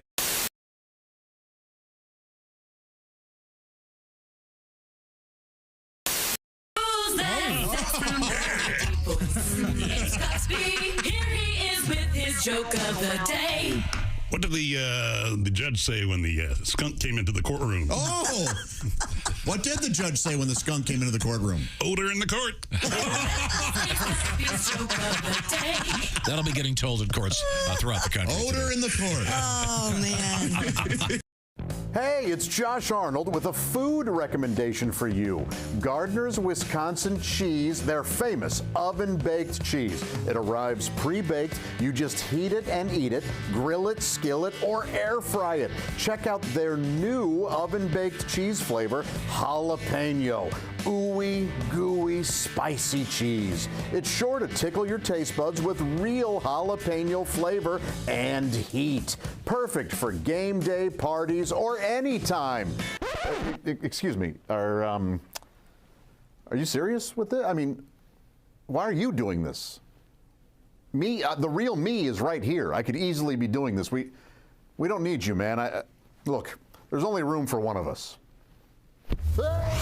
That's Gardner's Wisconsin cheese, jalapeno flavored oven baked cheese. It's now available in Gardner's oven baked bundle package. So try all the great flavors. Receive free cold pack shipping and free cheese curds when you spend $59 or more at Gardner'sWisconsinCheese.com. Click the link below and tell them your pal Josh, me, the real Josh, from the Bob and Tom Show sent you.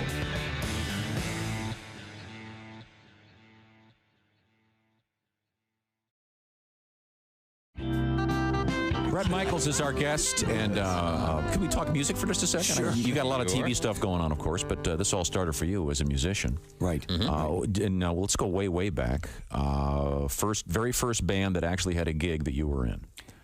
That was Laser. and let me explain the ridiculousness of the comedy of errors that is my life. We decided we wanted the AC/DC lightning bolt / Kiss Z. It was like an S. So we were Laser, Lazer.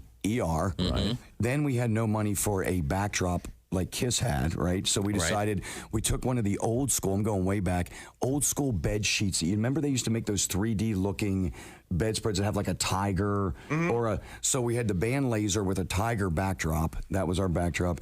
And then we went to Chess King, where we bought. Love it. Yes. Chess King. Are they even still around anymore?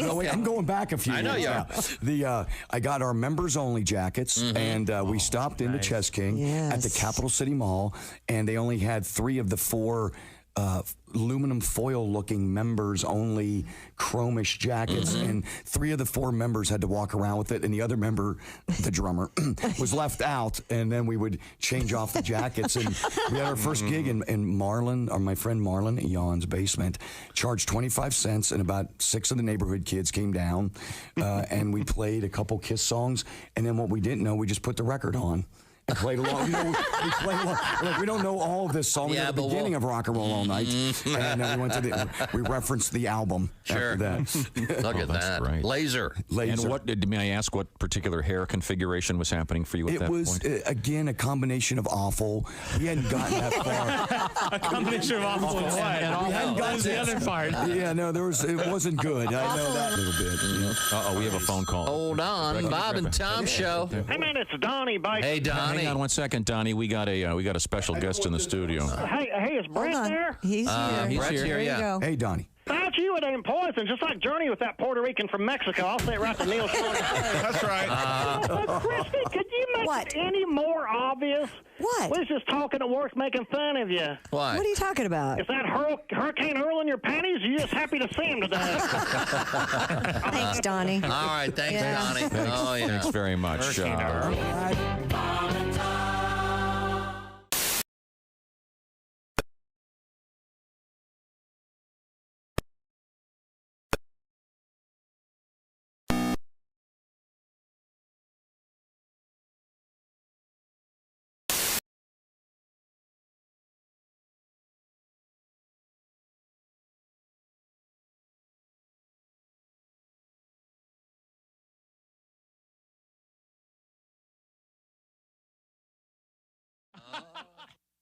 Good morning, sunshine. Bob and Tom Radio. My brother Dennis and I, one time, we were talking about this, and, you know, like, if you say you're a comedian, then you're kind of like, you got to get Tell ready. me a joke. Yeah, you know. So we decided we were golfing, and they hooked us up with 2 other guys, and we said to each other, let's just not say we're comedians and see how it goes. Okay. And then I said, well, what are we going to say if they ask?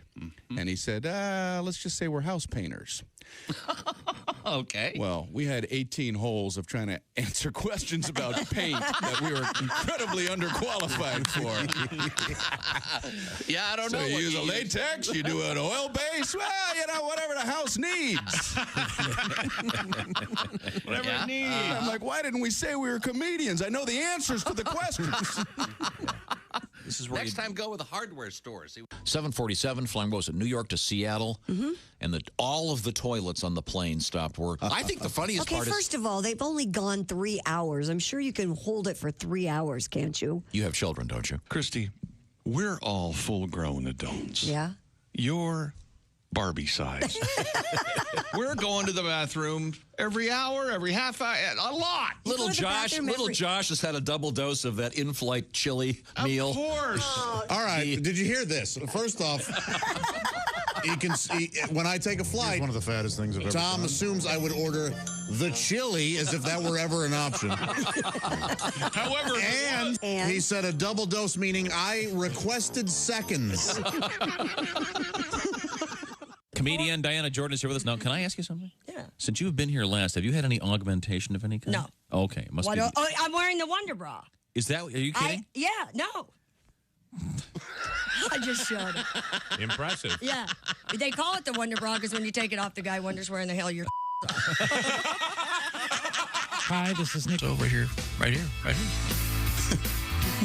Welcome back to the Bob and Tom Show, and you know what comes up Sunday night at 6:30 Eastern, Tom? Do you have any idea? The big game. That's right. Oh, baby. Chick, can I?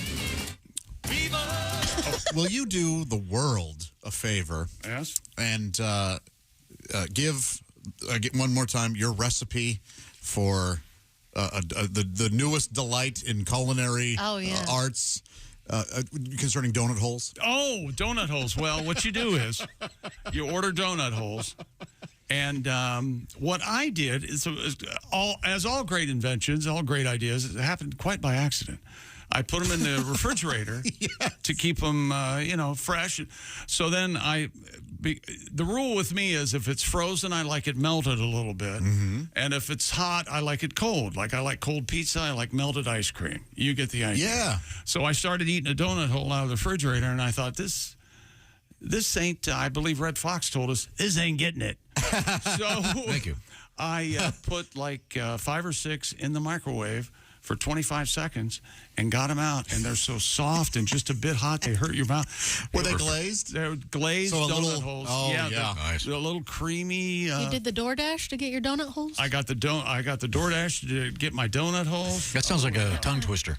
I'm surprised they didn't come here. Often Chick leaves the work address on his DoorDash, and then we get food in the middle of the day, and we don't know why. That's only happened 3 times. Okay. Most of the time, my phone knows to change the address. Somebody's wandering around back. Did anybody order food? Yeah. Well, I don't. I think your donut hole recipe will now be Super Bowl Sunday morning. Oh, that's got to be right. Yeah. Why not? I'm a big fan. Same thing with bagels. It brings them back to life. Do you have a piece of paper and a pen? I do. Okay, here we go. Here it comes. We're doing it early. I'm doing it right now. Oh my gosh! If I have to repeat it later, I will. But I've just had a feeling, and I'm going to share it. Here we go. Super Bowl 58. Yes. The Kansas City Chiefs will win, beating the San Francisco 49ers 36-30. It will be the first overtime game in the history of the Super Bowl. Wow. Is that the first overtime game? No. New England and Atlanta? Wasn't that overtime? It'll be the second overtime game in the history of the Super Bowl. Exciting. What do you think, Tom? 36-30. Okay. 36-30. Now, KC the winner, and then Al Jackson is going the other way. What do I get if all that happens? What do I get? If all that happens, I will get you donut holes every week for the rest of 2024. Oh, wow. dude. I have never watched the Super Bowl with so much nervousness.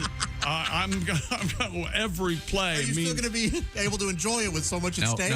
Now, what flavor donut holes do you want? Do you want the just glazed? Well, I could do a different one every week if you want. Here's another I got a really good donut place.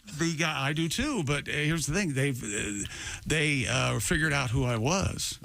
At the donut place. So when I order like 4 donuts and donut holes, man, they load daddy up. Dude, that's so... I cannot order donuts because they're gone. I mean, I'm not kidding. If I get a dozen donuts, it's my biggest food weakness. Mm-hmm.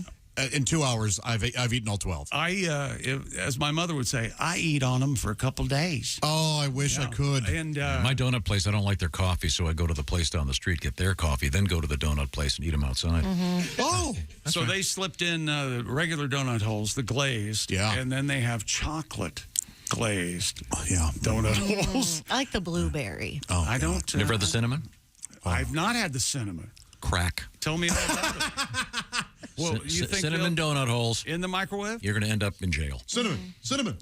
Will I get picked up carrying cinnamon buns? Yeah, I'll go to every. Hey, you holding? You got cinnamon donut holes? Scratching your arm. What the hell's wrong with you? I need some cinnamon bun, man. Is there an ATM around here? I need a C note. I need them. Well, there we go. There's your pick. 36-30, Kansas City over San Francisco. And technically, KC is getting 2 points. Is that still the case? That's exactly right. Okay. So take the Chiefs and the points. All right. I'm going Niners.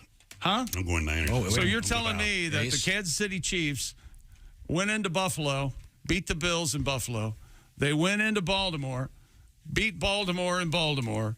Baltimore went into San Francisco and kicked the 49ers ace. And you're telling me that Baltimore's now going to go beat up on Kansas, or Kansas City's going to. San Francisco's I lost my place. No.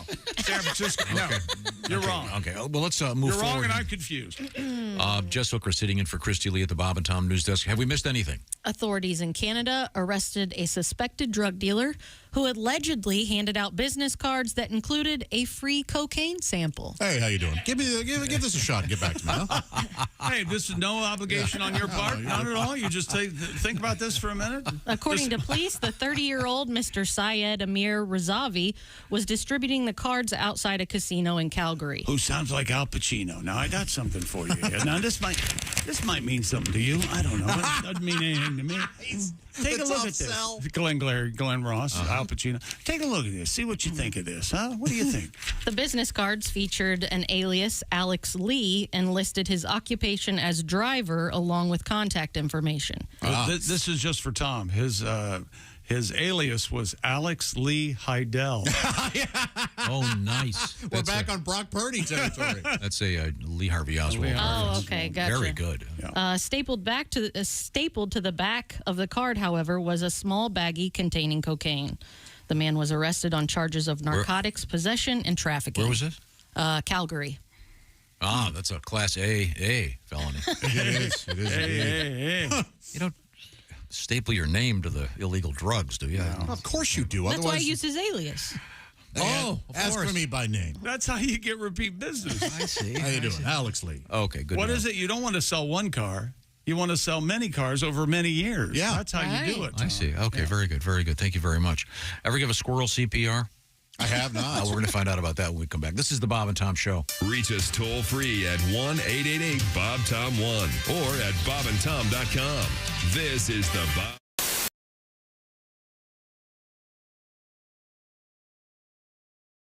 Have to be explained elsewhere.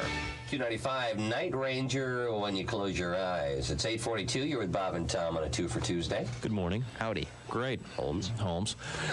Sherlock. Let's play word association. Okay. Howdy. Holmes. Sherlock. Holmes. John C. With Bob and Tom. Holmes. The human tripod. I see. Okay, I'm sorry. Bob. That's all right. From 6 a.m. and for the next 4 hours, Bob Kavoyan and Tom Griswold fill the airwaves with jokes and pranks that range from silly to hilarious and from bawdy to sick. Why is sex like air? Why is sex like air? I give up, Bob. Because it's no big thing unless you're not getting it. They deliver a National Lampoon sort of humor that leaves the audience laughing while wondering how Q95 can broadcast some of the things they say. Half the joke is in your mind. The joke isn't stated outright. The person has to put something into it to get something out of it. Yeah, they're fun and people like them. People enjoy them. They laugh at them. And there's an alternative. You can always change the channel. But people aren't. After 2 years on the air, Bob and Tom have taken Q95's morning show to the top of the volatile morning FM ratings. WFBQ is the third radio station the zany team has worked for. After 6 years together, they've got the routine down pat. Bob runs the audio control board, plays straight man, and provides the program's famous laugh. Amateur phylactics. Amazing concept, I think, and I think it's going to go far. Tom sits in a mound of notes and papers to provide the program's often quoted jokes and many of its voices. Oh, hello, Mohandas. Hello, Bob. How are you? Oh, I am fine today. Hello, Tom. Hi, Mohandas. You look very good today. Thank you so much, Mohandas. Much of their banter is off the cuff with an occasionally rehearsed punchline off mic during a song. Only if it makes you late for the ceremony. She's controversial. She's provocative. She's the famous sex therapist, Dr. Ruth Weisboner. Good morning, Dr. Ruth. Good morning, Tom. Good morning, Bob. Good morning, Dr. Their regular spoof on Dr. Ruth Westheimer features some of their more risque humor. Is it wrong to have sex before you're married? Is it wrong to have sex before you're married? Well, no, as long as you're not late for the wedding. Bob and Tom's task of filling 20 hours of airtime every week is made easier by several regular characters phoned in by people around town. Nightclub owner Sonny is a favorite. Great approach. How are things going on at the track? I know you're running the mystery flesh tent this year. Everything is going just fine, Dow. I bred that baby up, throw it in some shortening, and serve it up. It's the mystery flesh tent, Dow. That's located, of course, in turn 1. It's right there in turn 1 where people seem to be the most hungry and the least discriminating. Other characters are voiced by regular visitors to the studio. Ladies and gentlemen, the President of the United States. Tiger Don Bardo. Good morning, Bob. Good morning, Tom. Good morning, Your Highness. Q95 midday personality Jay Baker voices the spoof on Richard Nixon. Now, do you remember Ronald Reagan visiting the German cemetery over the weekend? Oh, that's right, yes. The media referred to it as the Nazi cemetery. You know, I was the one that put him up to that. I see. I said, babes, this is going to be so beautiful for your career. Trust me on this one. I told him, I said, when I was a young boy, I heard the phrase, the only good Nazi is a dead Nazi.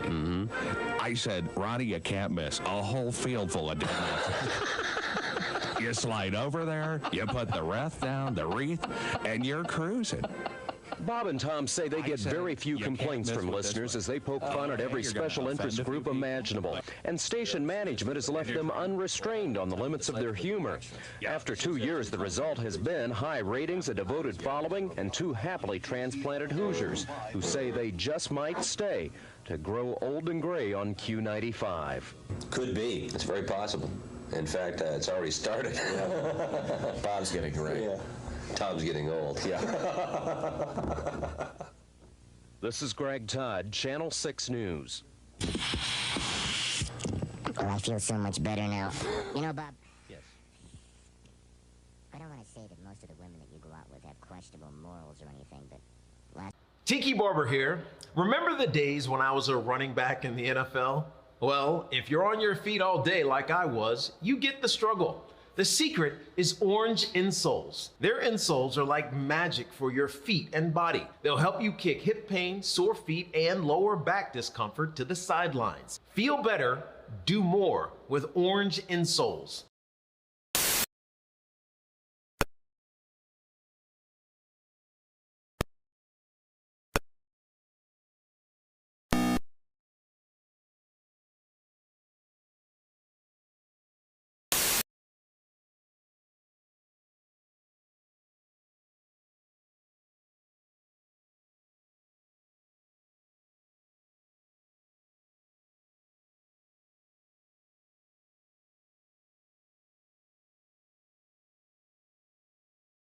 Just might be the best medicine.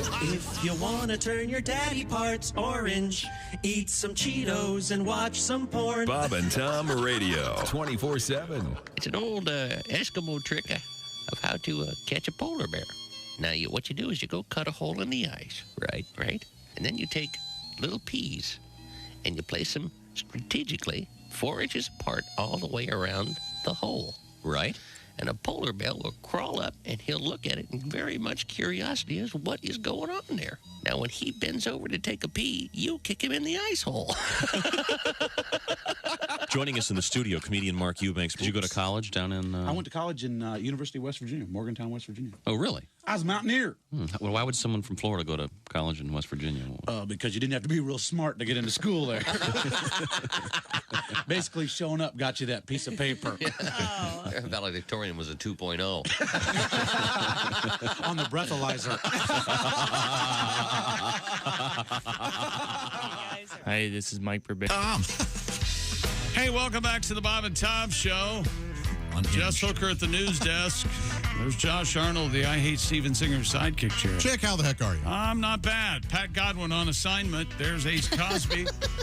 I'm Chick McGee, and here's... Did you guys notice? Tom Griswold. Pat Godwin and Kristi Lee both absent at the same time. That's handy.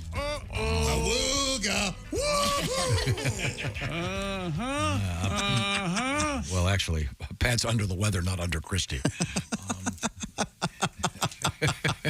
Is that right? Yeah, that's right. Let's see, where was I? I know. Kostaki Economopoulos coming up tomorrow night, Hastings, Nebraska, at the Hastings Auditorium. And Patty G, along with our own Jeff Oskey, they're going to be at Pat Coslett's Evansville, a must-see show that is only Saturday evening. All right. Now let's return to the news desk. Jess Hooker sitting in for Kristi Lee. What's going on over there? A Wisconsin man saved a squirrel's life by performing mini chest compressions. No kidding. CBS 58 reports that Chuck Seidel and his co-worker, Jared Spangenberg, spotted 2 squirrels laying on the ground following a night of heavy rainfall. I thought it was going to say a night of heavy drinking. No, totally did. The 2 sewer workers first wrapped the animals in old T-shirts and placed them in a warm box. That's sweet. While one squirrel sprang back to life, the other squirrel remained lifeless. Seidel told the station that he started to give the squirrel mini chest compressions, and after patting him on the back, the squirrel spit up some water, and he started breathing again. That's incredible. But first he did this. Unable to take the squirrel to animal rescue, Seidel took the rodent home. He said the squirrel, who he named Little Jerry, has since found a tree in his backyard, and he resides there to this day. My little Jerry. Yep. That's so sweet. Yeah. That is sweet. Also, Didn't George hit a squirrel on an episode, and they had to wait for the tiny little instruments to come from somewhere? The vet went had through surgery? No. Yeah. No, just this is serious. Do you know what song you're supposed to sing to yourself while giving chest compressions? Staying Alive. That's right. Yeah. I mean, really. Yeah. So you sing it to yourself, and that gives you the beat that you want to use. Well, no, for squirrels, I have the song you're supposed to use. Oh, is that right? If you're doing CPR on a squirrel, I did a little homework on this, and this is it here.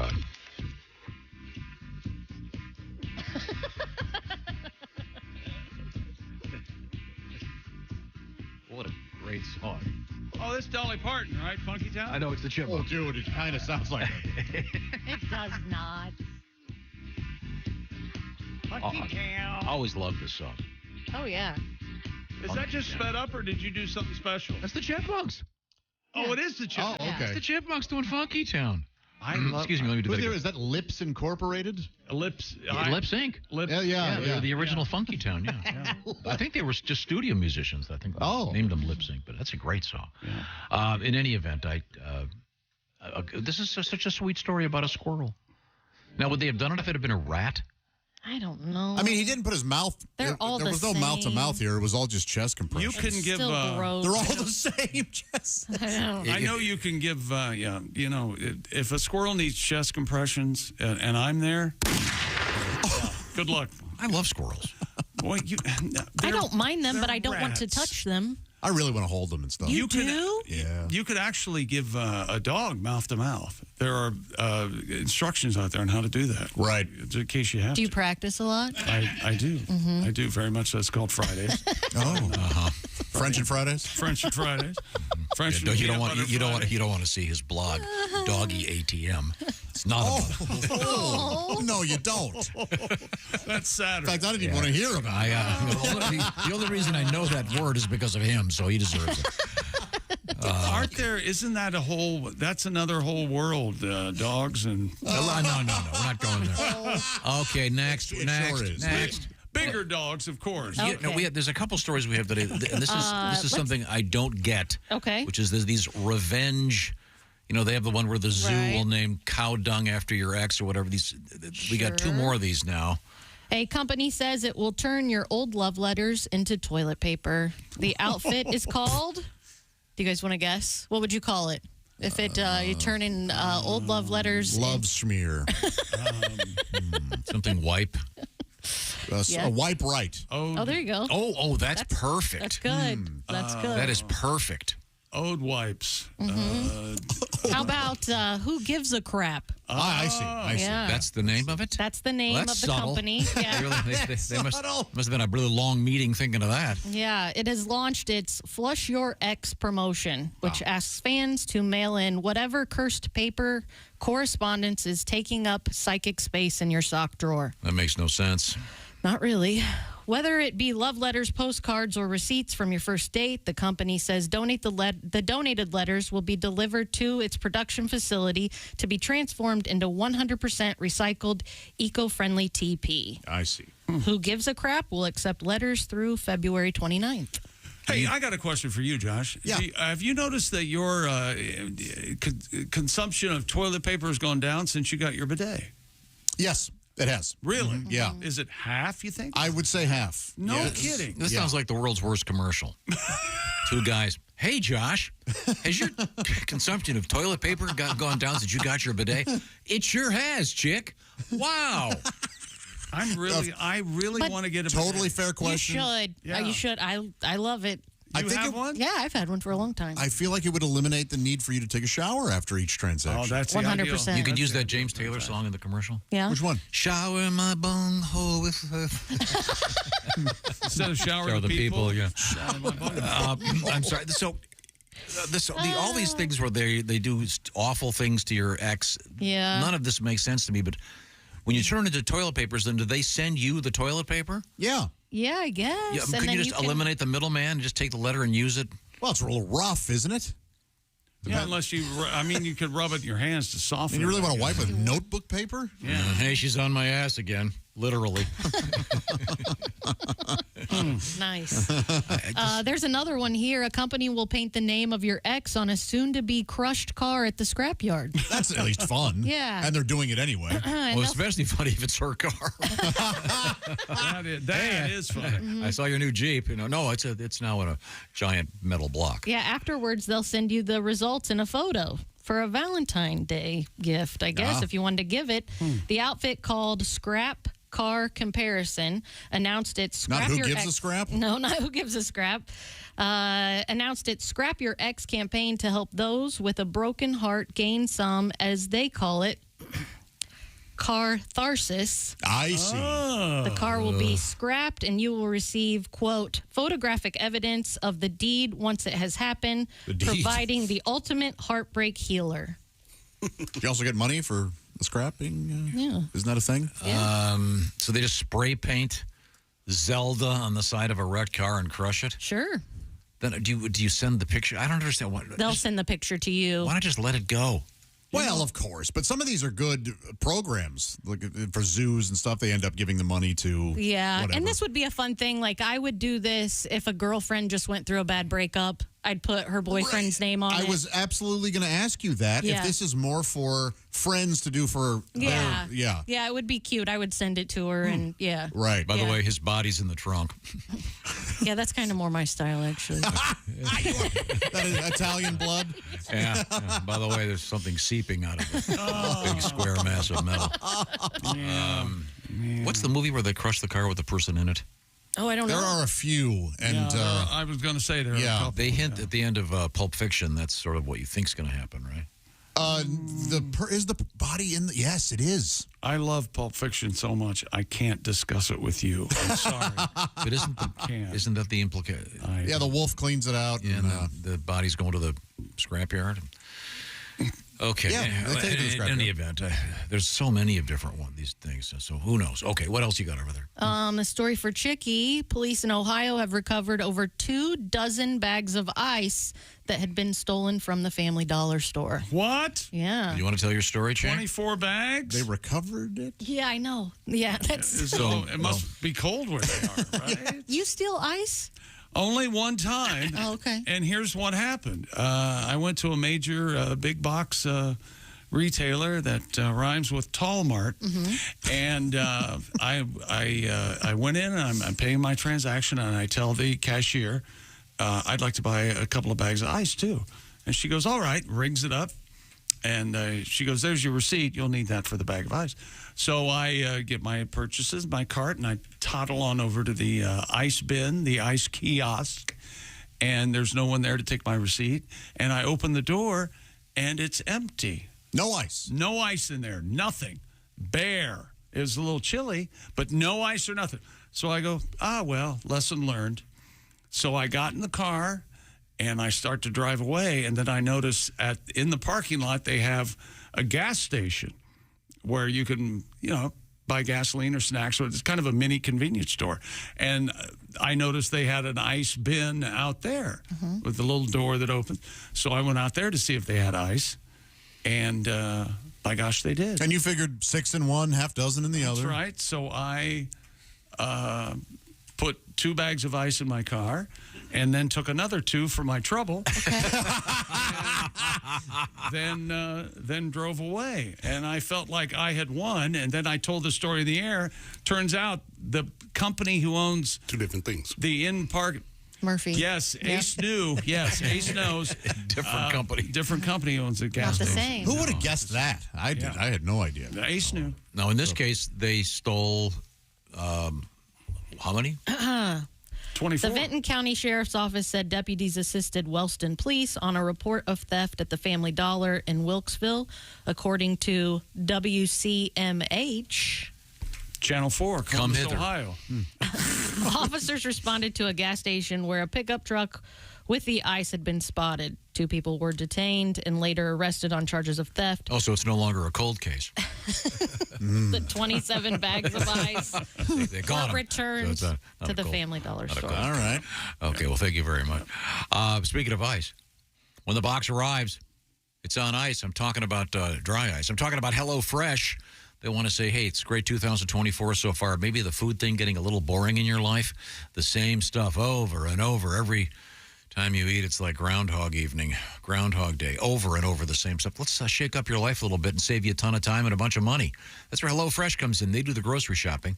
They send you the food, and it's all measured out with the recipe card. So you've checked that box of what you wanted, and you're getting some great food, delicious food, restaurant quality food, and in some cases just a few minutes of prep, then you pop it in the oven. All kinds of different stuff. Every week, dozens of recipes.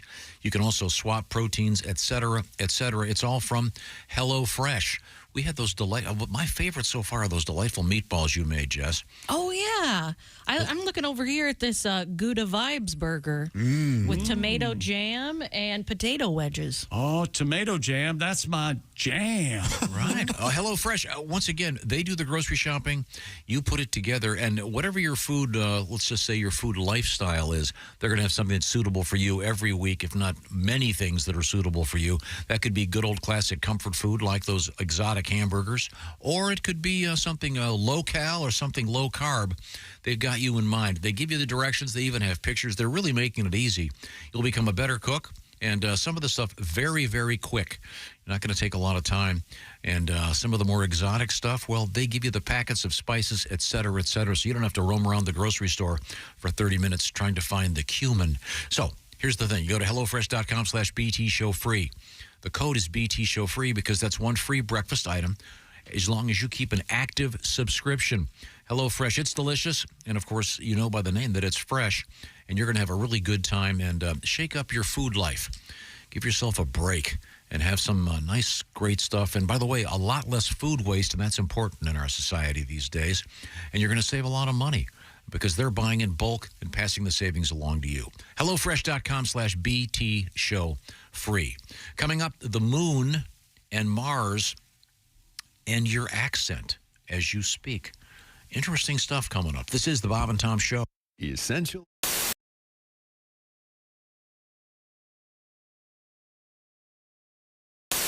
Okay, here comes Marilyn, everybody. So here's my girlfriend.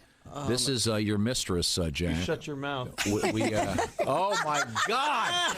Oh, that's all right. Oh, yes. Good.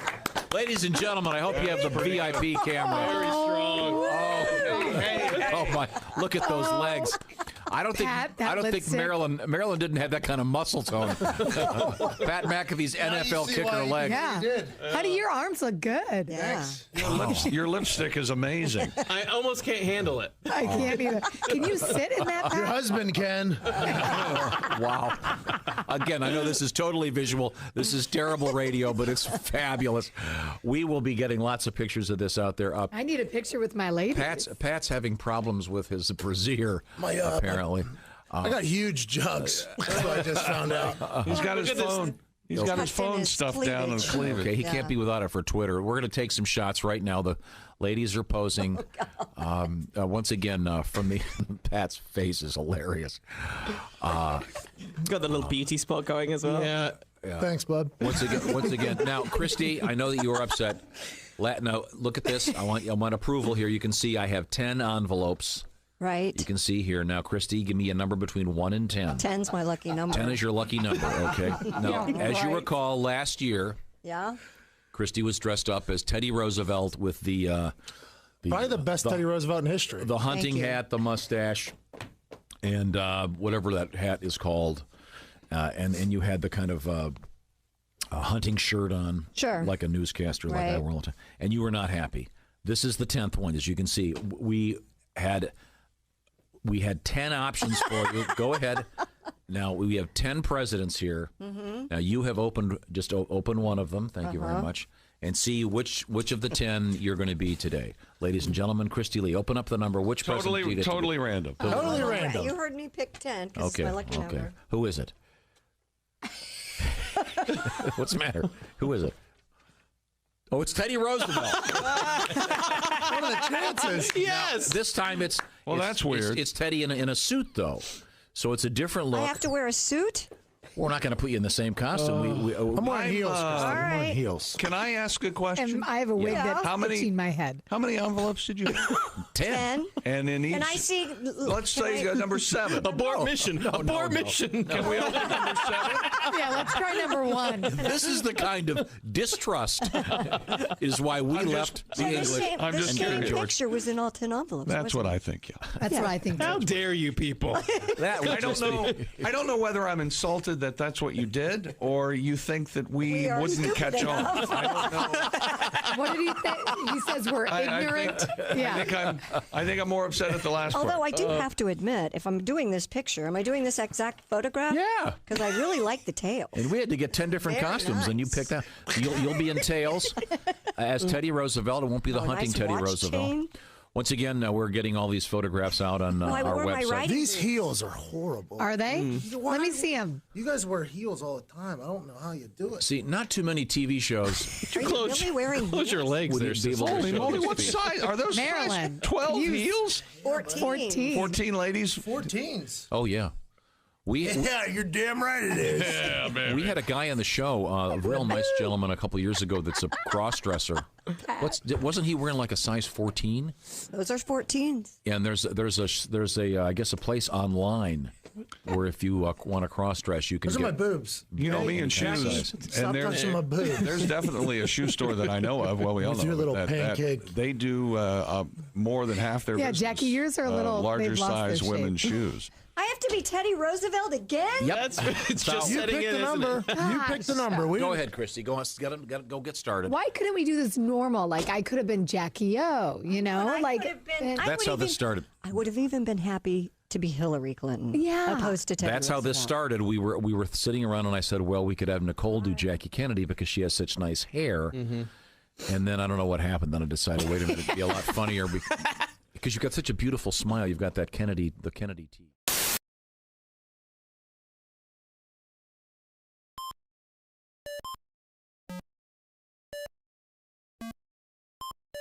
Hey, did you enjoy those videos played in that break?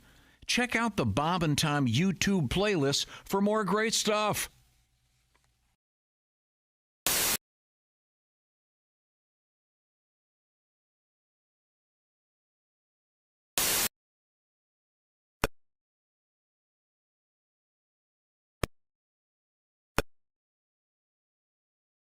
It was the Bud Lake Motel, so we pulled in, checked into the room, and unloaded our luggage. My dad and I went in the trunk and got out our fishing poles and our tackle box and looked behind the place, and there was just a construction site. So we went up to the desk and asked the guy where the lake was, and he kind of looked stunned at us. And I said, "What lake?" And I said, "Well, Bud Lake." And he goes, "No, that's my name, Bud Lake."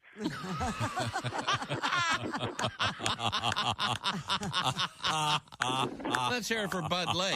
Yeah. It was the Bud Lake Motel. Well, see, at least there's a reason for it. Exactly, but Much better story than any fish you'd have caught. I'll tell you that. Yeah, probably so. There you go. Wow, that's a great. I wonder if I wonder how Bud's doing. I wonder if it's still up. How's this? Okay, welcome back to the Bob and Tom Show. Don't anyone go anywhere. We have a surprise for Tom right now. Oh. And I know how he detests surprises, but I think he's going to be thoroughly entertained, if not repulsed, by what's going to happen. Oh, no. Okay.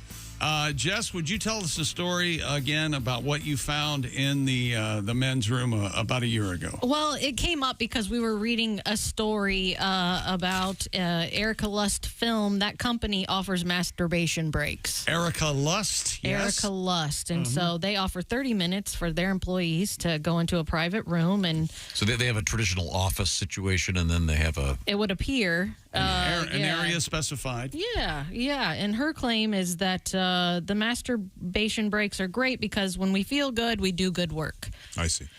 About a year ago, I was stocking the men's room, then the women's room, the bathroom, some things that we needed, and I opened the bottom drawer, and there's literature in one of the drawers, but the drawer underneath it is there's like a mini bureau thing in there. It just looked like a black jar to me, is what it looked like with the lid. Yes. And I thought, what is that? And then I grabbed the tube next to it and I was like, oh, this is lube. And then I took the top off of it and I was like, oh, this is some kind of sleeve jack situation. Masturbatory tool? Yes. For a man to insert himself into. I told Tom and that make love to. When he was urinating in the bathroom, he was less than 2 feet away from this. And he really weirded out. And here's the thing. It could have been put in there, but I was curious, and I only told one other person that it was in there. And I've gone back, and the lube has slowly decreased. There's actually no lube in there at all anymore. Yeah. So he's fresh out, whoever you are. Tom, that device is in this room right now. It's in this room? That device is in this room right now. That was a genuine reaction. Yeah, we were smart enough to keep it out of your area. Now, it's my understanding that it must be something from Sadie Allison, who was a couple years ago. Tickle Sadie, Kitty. yeah. She brought a bunch of whatever you want to call them, adult toys in. So I'm assuming that's a leftover from that day, but obviously someone has been using it. It would appear that someone has been using it. Are you ready? It's for the reveal. Under that hat. See, there it is. It looks like 3 or 4 hockey pucks. Yeah. Stacked up on top of each other. It looks to me like a bento box. You're touching that? Something fell off. It was sanitized. Oh, this is actually the box. Oh, I see. It looks kind of like one of those Doggy Kong balls. It does. So it's got an entrance and an exit. Yeah, you go down into, you insert yourself into theirs. All right. Does it? You don't is say there an you. on or an off button, or is it just strictly manpower? Oh, there it is. Yeah. Oh, this thing is this involves electricity. It twists like a pepper grinder. Oh no, it gets tighter. Oh, it does. Oh, is that what that is? Yeah. Now, is there a USB port so you can? There's not. So that leads me to believe that it is. It's a manual. There is a button here, but I don't think I'm pressing it. So the only I would ask you to part of get your face away from I would thing. ask you to put your fingers. He smelled it. I'd ask to put your fingers in it, but I don't want you to. That's so. Might be like one of those Chinese finger traps. Tom, do you have any of your rubber gloves over there? Each of this click. No, not over here. Not handy. Each click tightens it. Tightens it. Wow. Well, that's a sexy noise. Yeah. Isn't it? Just like a real woman. Clicks. Come on, baby, tighten that up. On the honor system, I can say that I have not used that. I can as well. I didn't know it was in there. Okay. I can say. I have a feeling I know where it has been. All right. I will. So there's a name in your head. Oh, there sure is. I know what it is. There's a name in your head right now? Really? Okay. All right. Well. Okay. Well, I don't know. You know, the mornings we come in here and Pat looks so disheveled. like Leslie Nielsen when he has to. I'll defend him. He's in that room behind the glass the whole time. I know. Oh God. So back there you to, go. So we've deduced it's Jeff Oskey. Okay. All right. Don't throw him under this bus. Okay. Now the last story we had. Let's see. We had the one about the squirrel getting CPR. Oh no, it was the guy rescues. Got this nice letter. Bob has taken the time and trouble to write us. I am an EMT in Vermont. In our rescue kits, we have face masks for dogs and cats in different sizes to administer oxygen. Well, that's nice. We have done training for CPR for dogs and cats. It's different than it is for people. A dog in a recent house fire was revived by CPR by the Brattleboro, Vermont Fire Department. a few years back. Well, thank you, Bob. Thank you for being a brave guy out there doing what you're doing, by the way.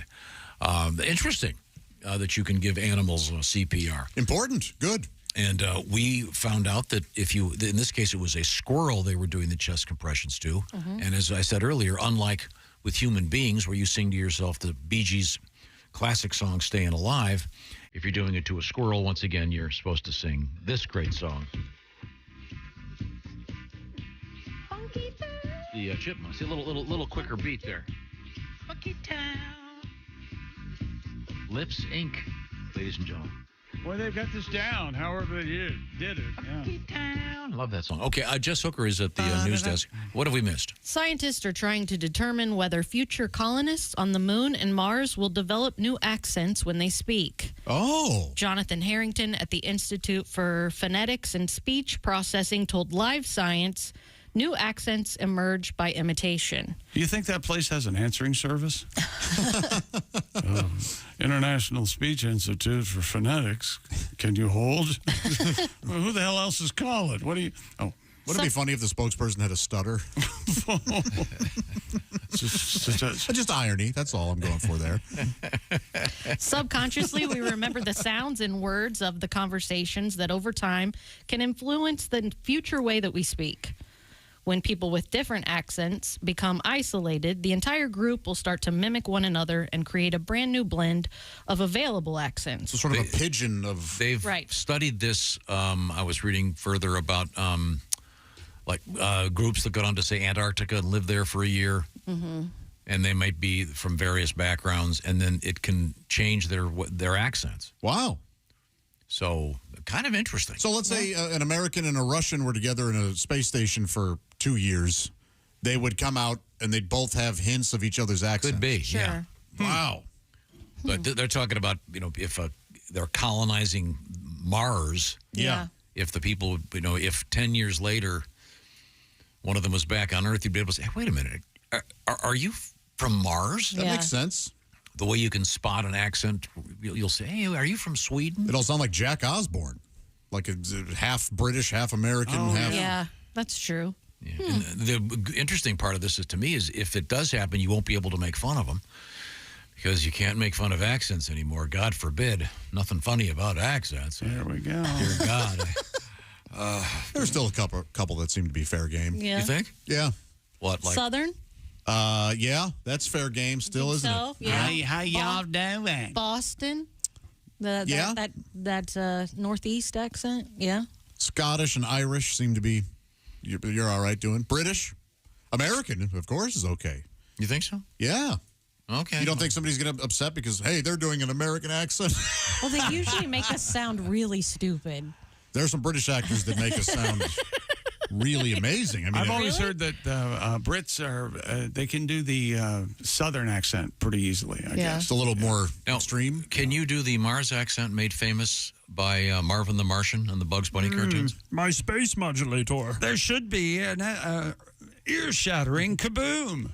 Where's the ear-shattering kaboom? There you go. Marvin Martian, yeah. That's the Mars accent, ladies and gentlemen. That's Thank you very much.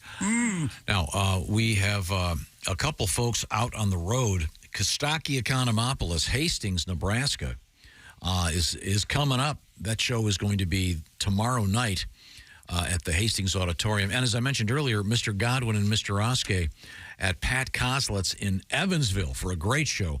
And that's Saturday night only.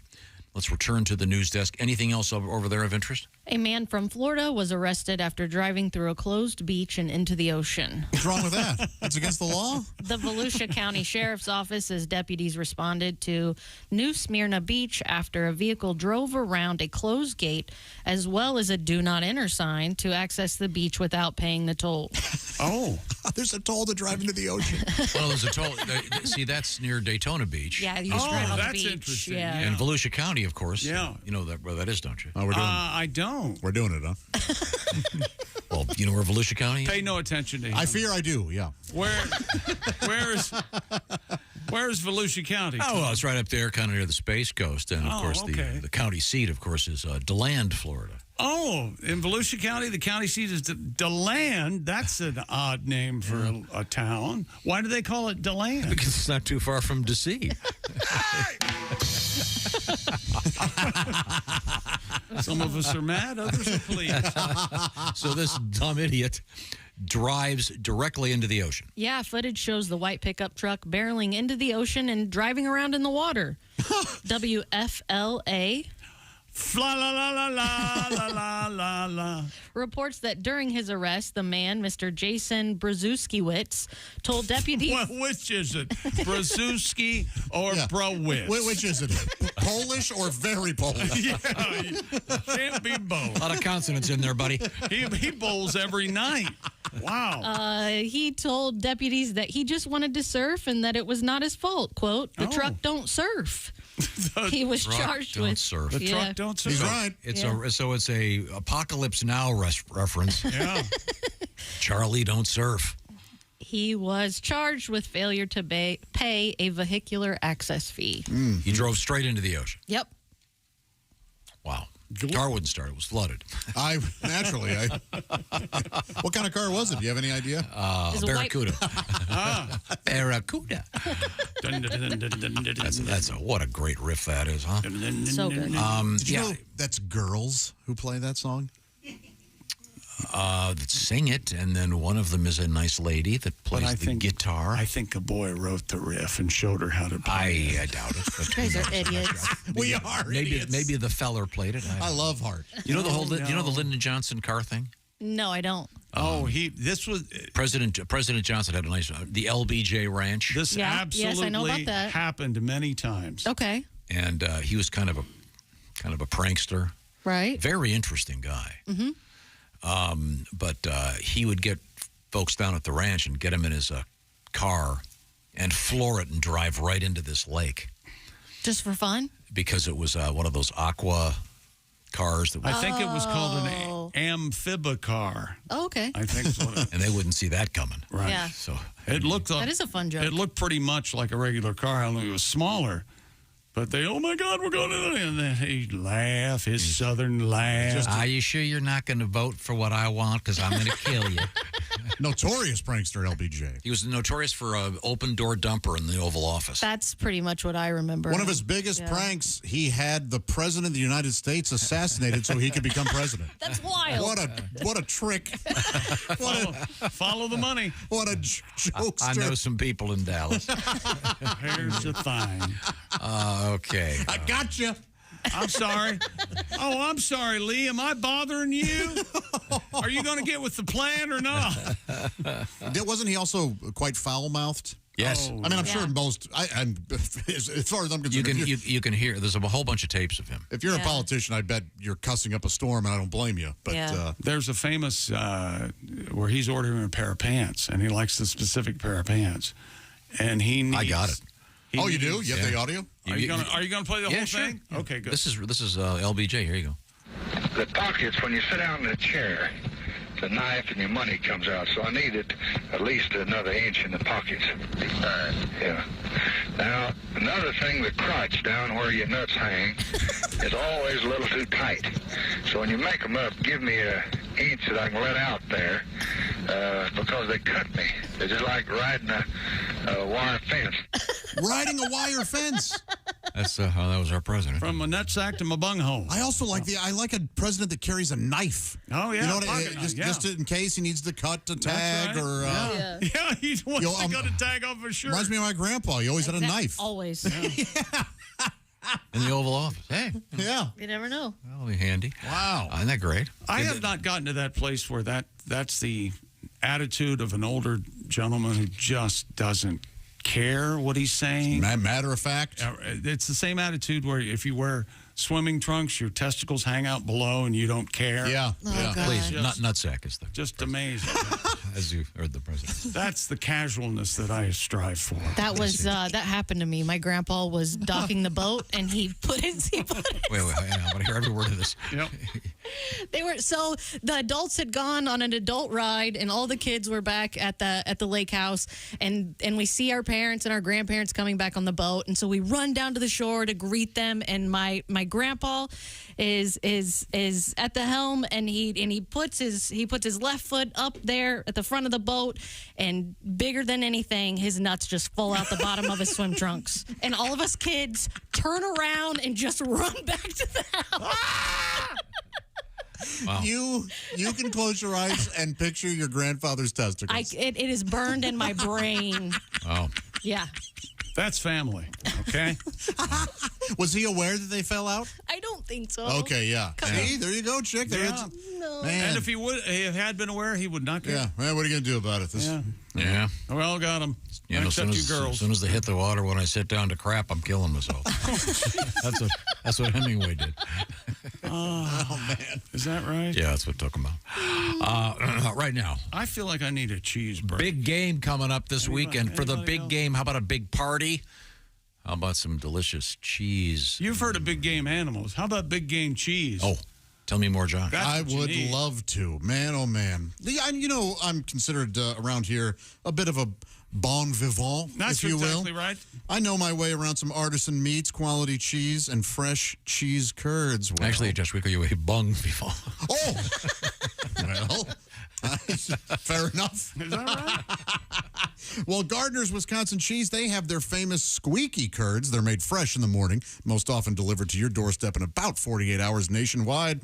New flavor alert! New flavor alert! That's right. Gardner's has just released their limited edition Blazin' Cajun flavored cheese curds. Celebrate the upcoming Mardi Gras with spicy flavors of red and black peppers and the savory aromatics of garlic and paprika. Oh, my gosh, my mouth is watering. Isn't Mardi Gras awful early this year? Well, these are available until February 13th, so you want to get on this for sure. I think Fat Tuesday's It is February 13th. It is coming right up, isn't it? Yeah. Blazin' Cajun cheese curds. Don't miss out. Get them now. You have to try Gardner's oven-baked cheese as well. It arrives pre-baked. You just heat it and eat it. Grill it, skillet, air fry it, microwave it. Delicious flavors, including bacon oven-baked cheese and their newest jalapeno. Some spicy ooey-gooey cheese. Just wonderful. If you want to try a little bit of everything, may I suggest the Bob and Tom Sampler Package. That's right. It's the perfect introduction to all of Gardner's most beloved products. This includes 8-year-old super sharp cheddar, my personal favorite, teriyaki meat sticks, garlic summer sausage, and more. Go to GardnersWisconsinCheese.com/Bob and Tom. That's right. And when you order today and spend $59 or more, you're going to receive free bacon oven-baked cheese, free cheese curds, and free cold pack shipping, all available at GardnersWisconsinCheese.com/Bob and Tom. And I want to thank everybody who's given Gardner's a try and for all your very nice letters. We really appreciate it. Gardner's is a great company with great products, and they appreciate it too. So thank you. That's GardnersWisconsinCheese.com/Bob and Tom. Oh, thank you very much. Coming up, Wanger in the news. Hey! Wanger. What's going on, Wanger? Wanger. This is the Bob and Tom Show. Add to or continue the conversation. Check out the Bob and Tom Show on Facebook.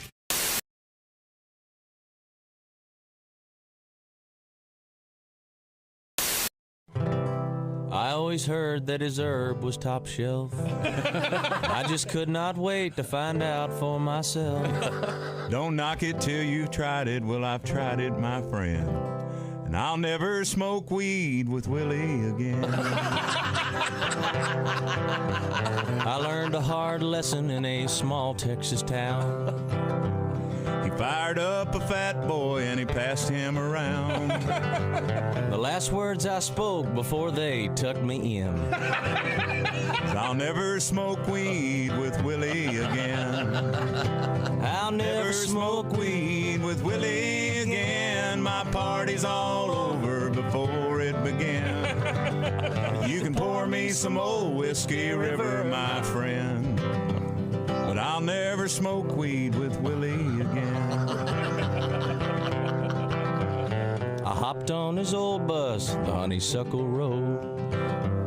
The party was Vegas, it was after the show. Alone in the front lounge, just me and him. With one parting puff, grim creeper sat in. I'll never smoke weed with Willie again. My party's all over before it began. You can pour me some old Whiskey River, my friend, but I'll never smoke weed with Willie again. Now we're passing the guitar, telling good jokes. I know one's a-comin' 'cause I'm smelling smoke. No, I do not partake. I just let it pass by. With a smile on my face and a great contact high. I'll never smoke weed with Willie again. My party's all over before it began. You can pour me some old Whiskey River, my friend, but I'll never smoke weed with Willie again. In the fetal position, with drool on my chin. I messed up and smoked weed with Willie again.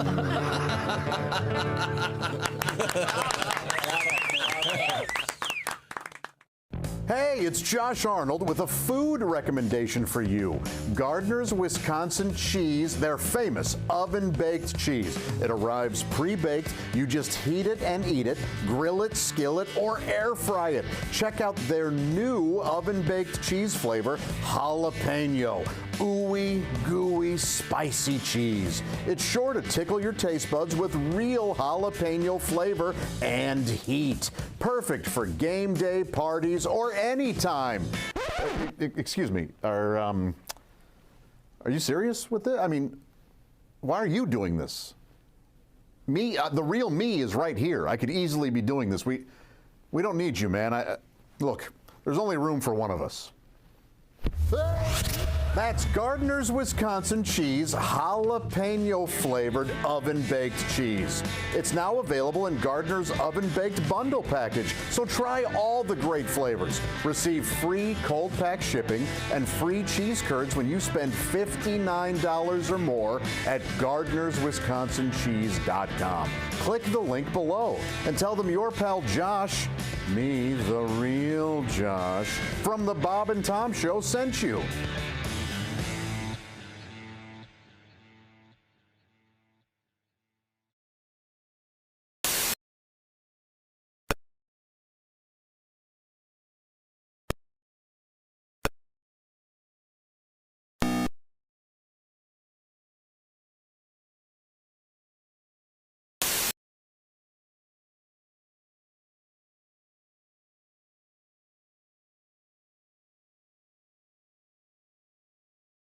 Your horse has lost his stuff and his legs aren't thin and bony. Giddy up, giddy and if his meat ain't very tough, then he comes to Burger Pony.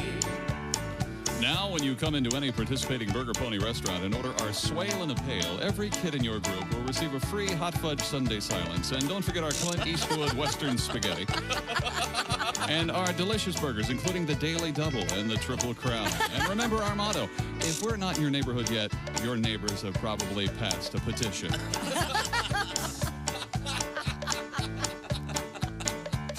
So if your horse has lost his stuff and his legs aren't thin and bony, and if his meat ain't very tough, then he comes to Burger Pony. Comes to Burger Pony. Comes to Burger Pony. Hey, don't say we didn't warn you. There's laughter ahead. You guys want to grab lunch? We can't go anymore. Holy That's cow. a good day's work, everybody. This is Bob and Tom Radio. No, my dad never yelled. He just stared at us. It just was a scary thing. Because, you're just having fun in the dark and just fooling around, jumping from the top of one bunk to the other and sometimes colliding in midair with another guy. Stuff like that. Sure. And then all of a sudden the light comes on. You'd be talking and messing around and all of a sudden the light would be on and he would just be there. And it psyched the heck out of us. And then that's when we we knew he wasn't dead. There you go. and you know, you ever see like the wildlife shows and the prairie dogs and their heads pop up and they spot the eagle? That's us at night when that light came on. All our heads came up and there he was. And we're like, we go right back down real fast. And the thing was, once you know he's there, then you're afraid to look. Right. And then all of a sudden the light would be off. But we'd all be thinking, I think he's still in here. So nobody. I mean, and you didn't even sleep. It just when the sun came up. Oh.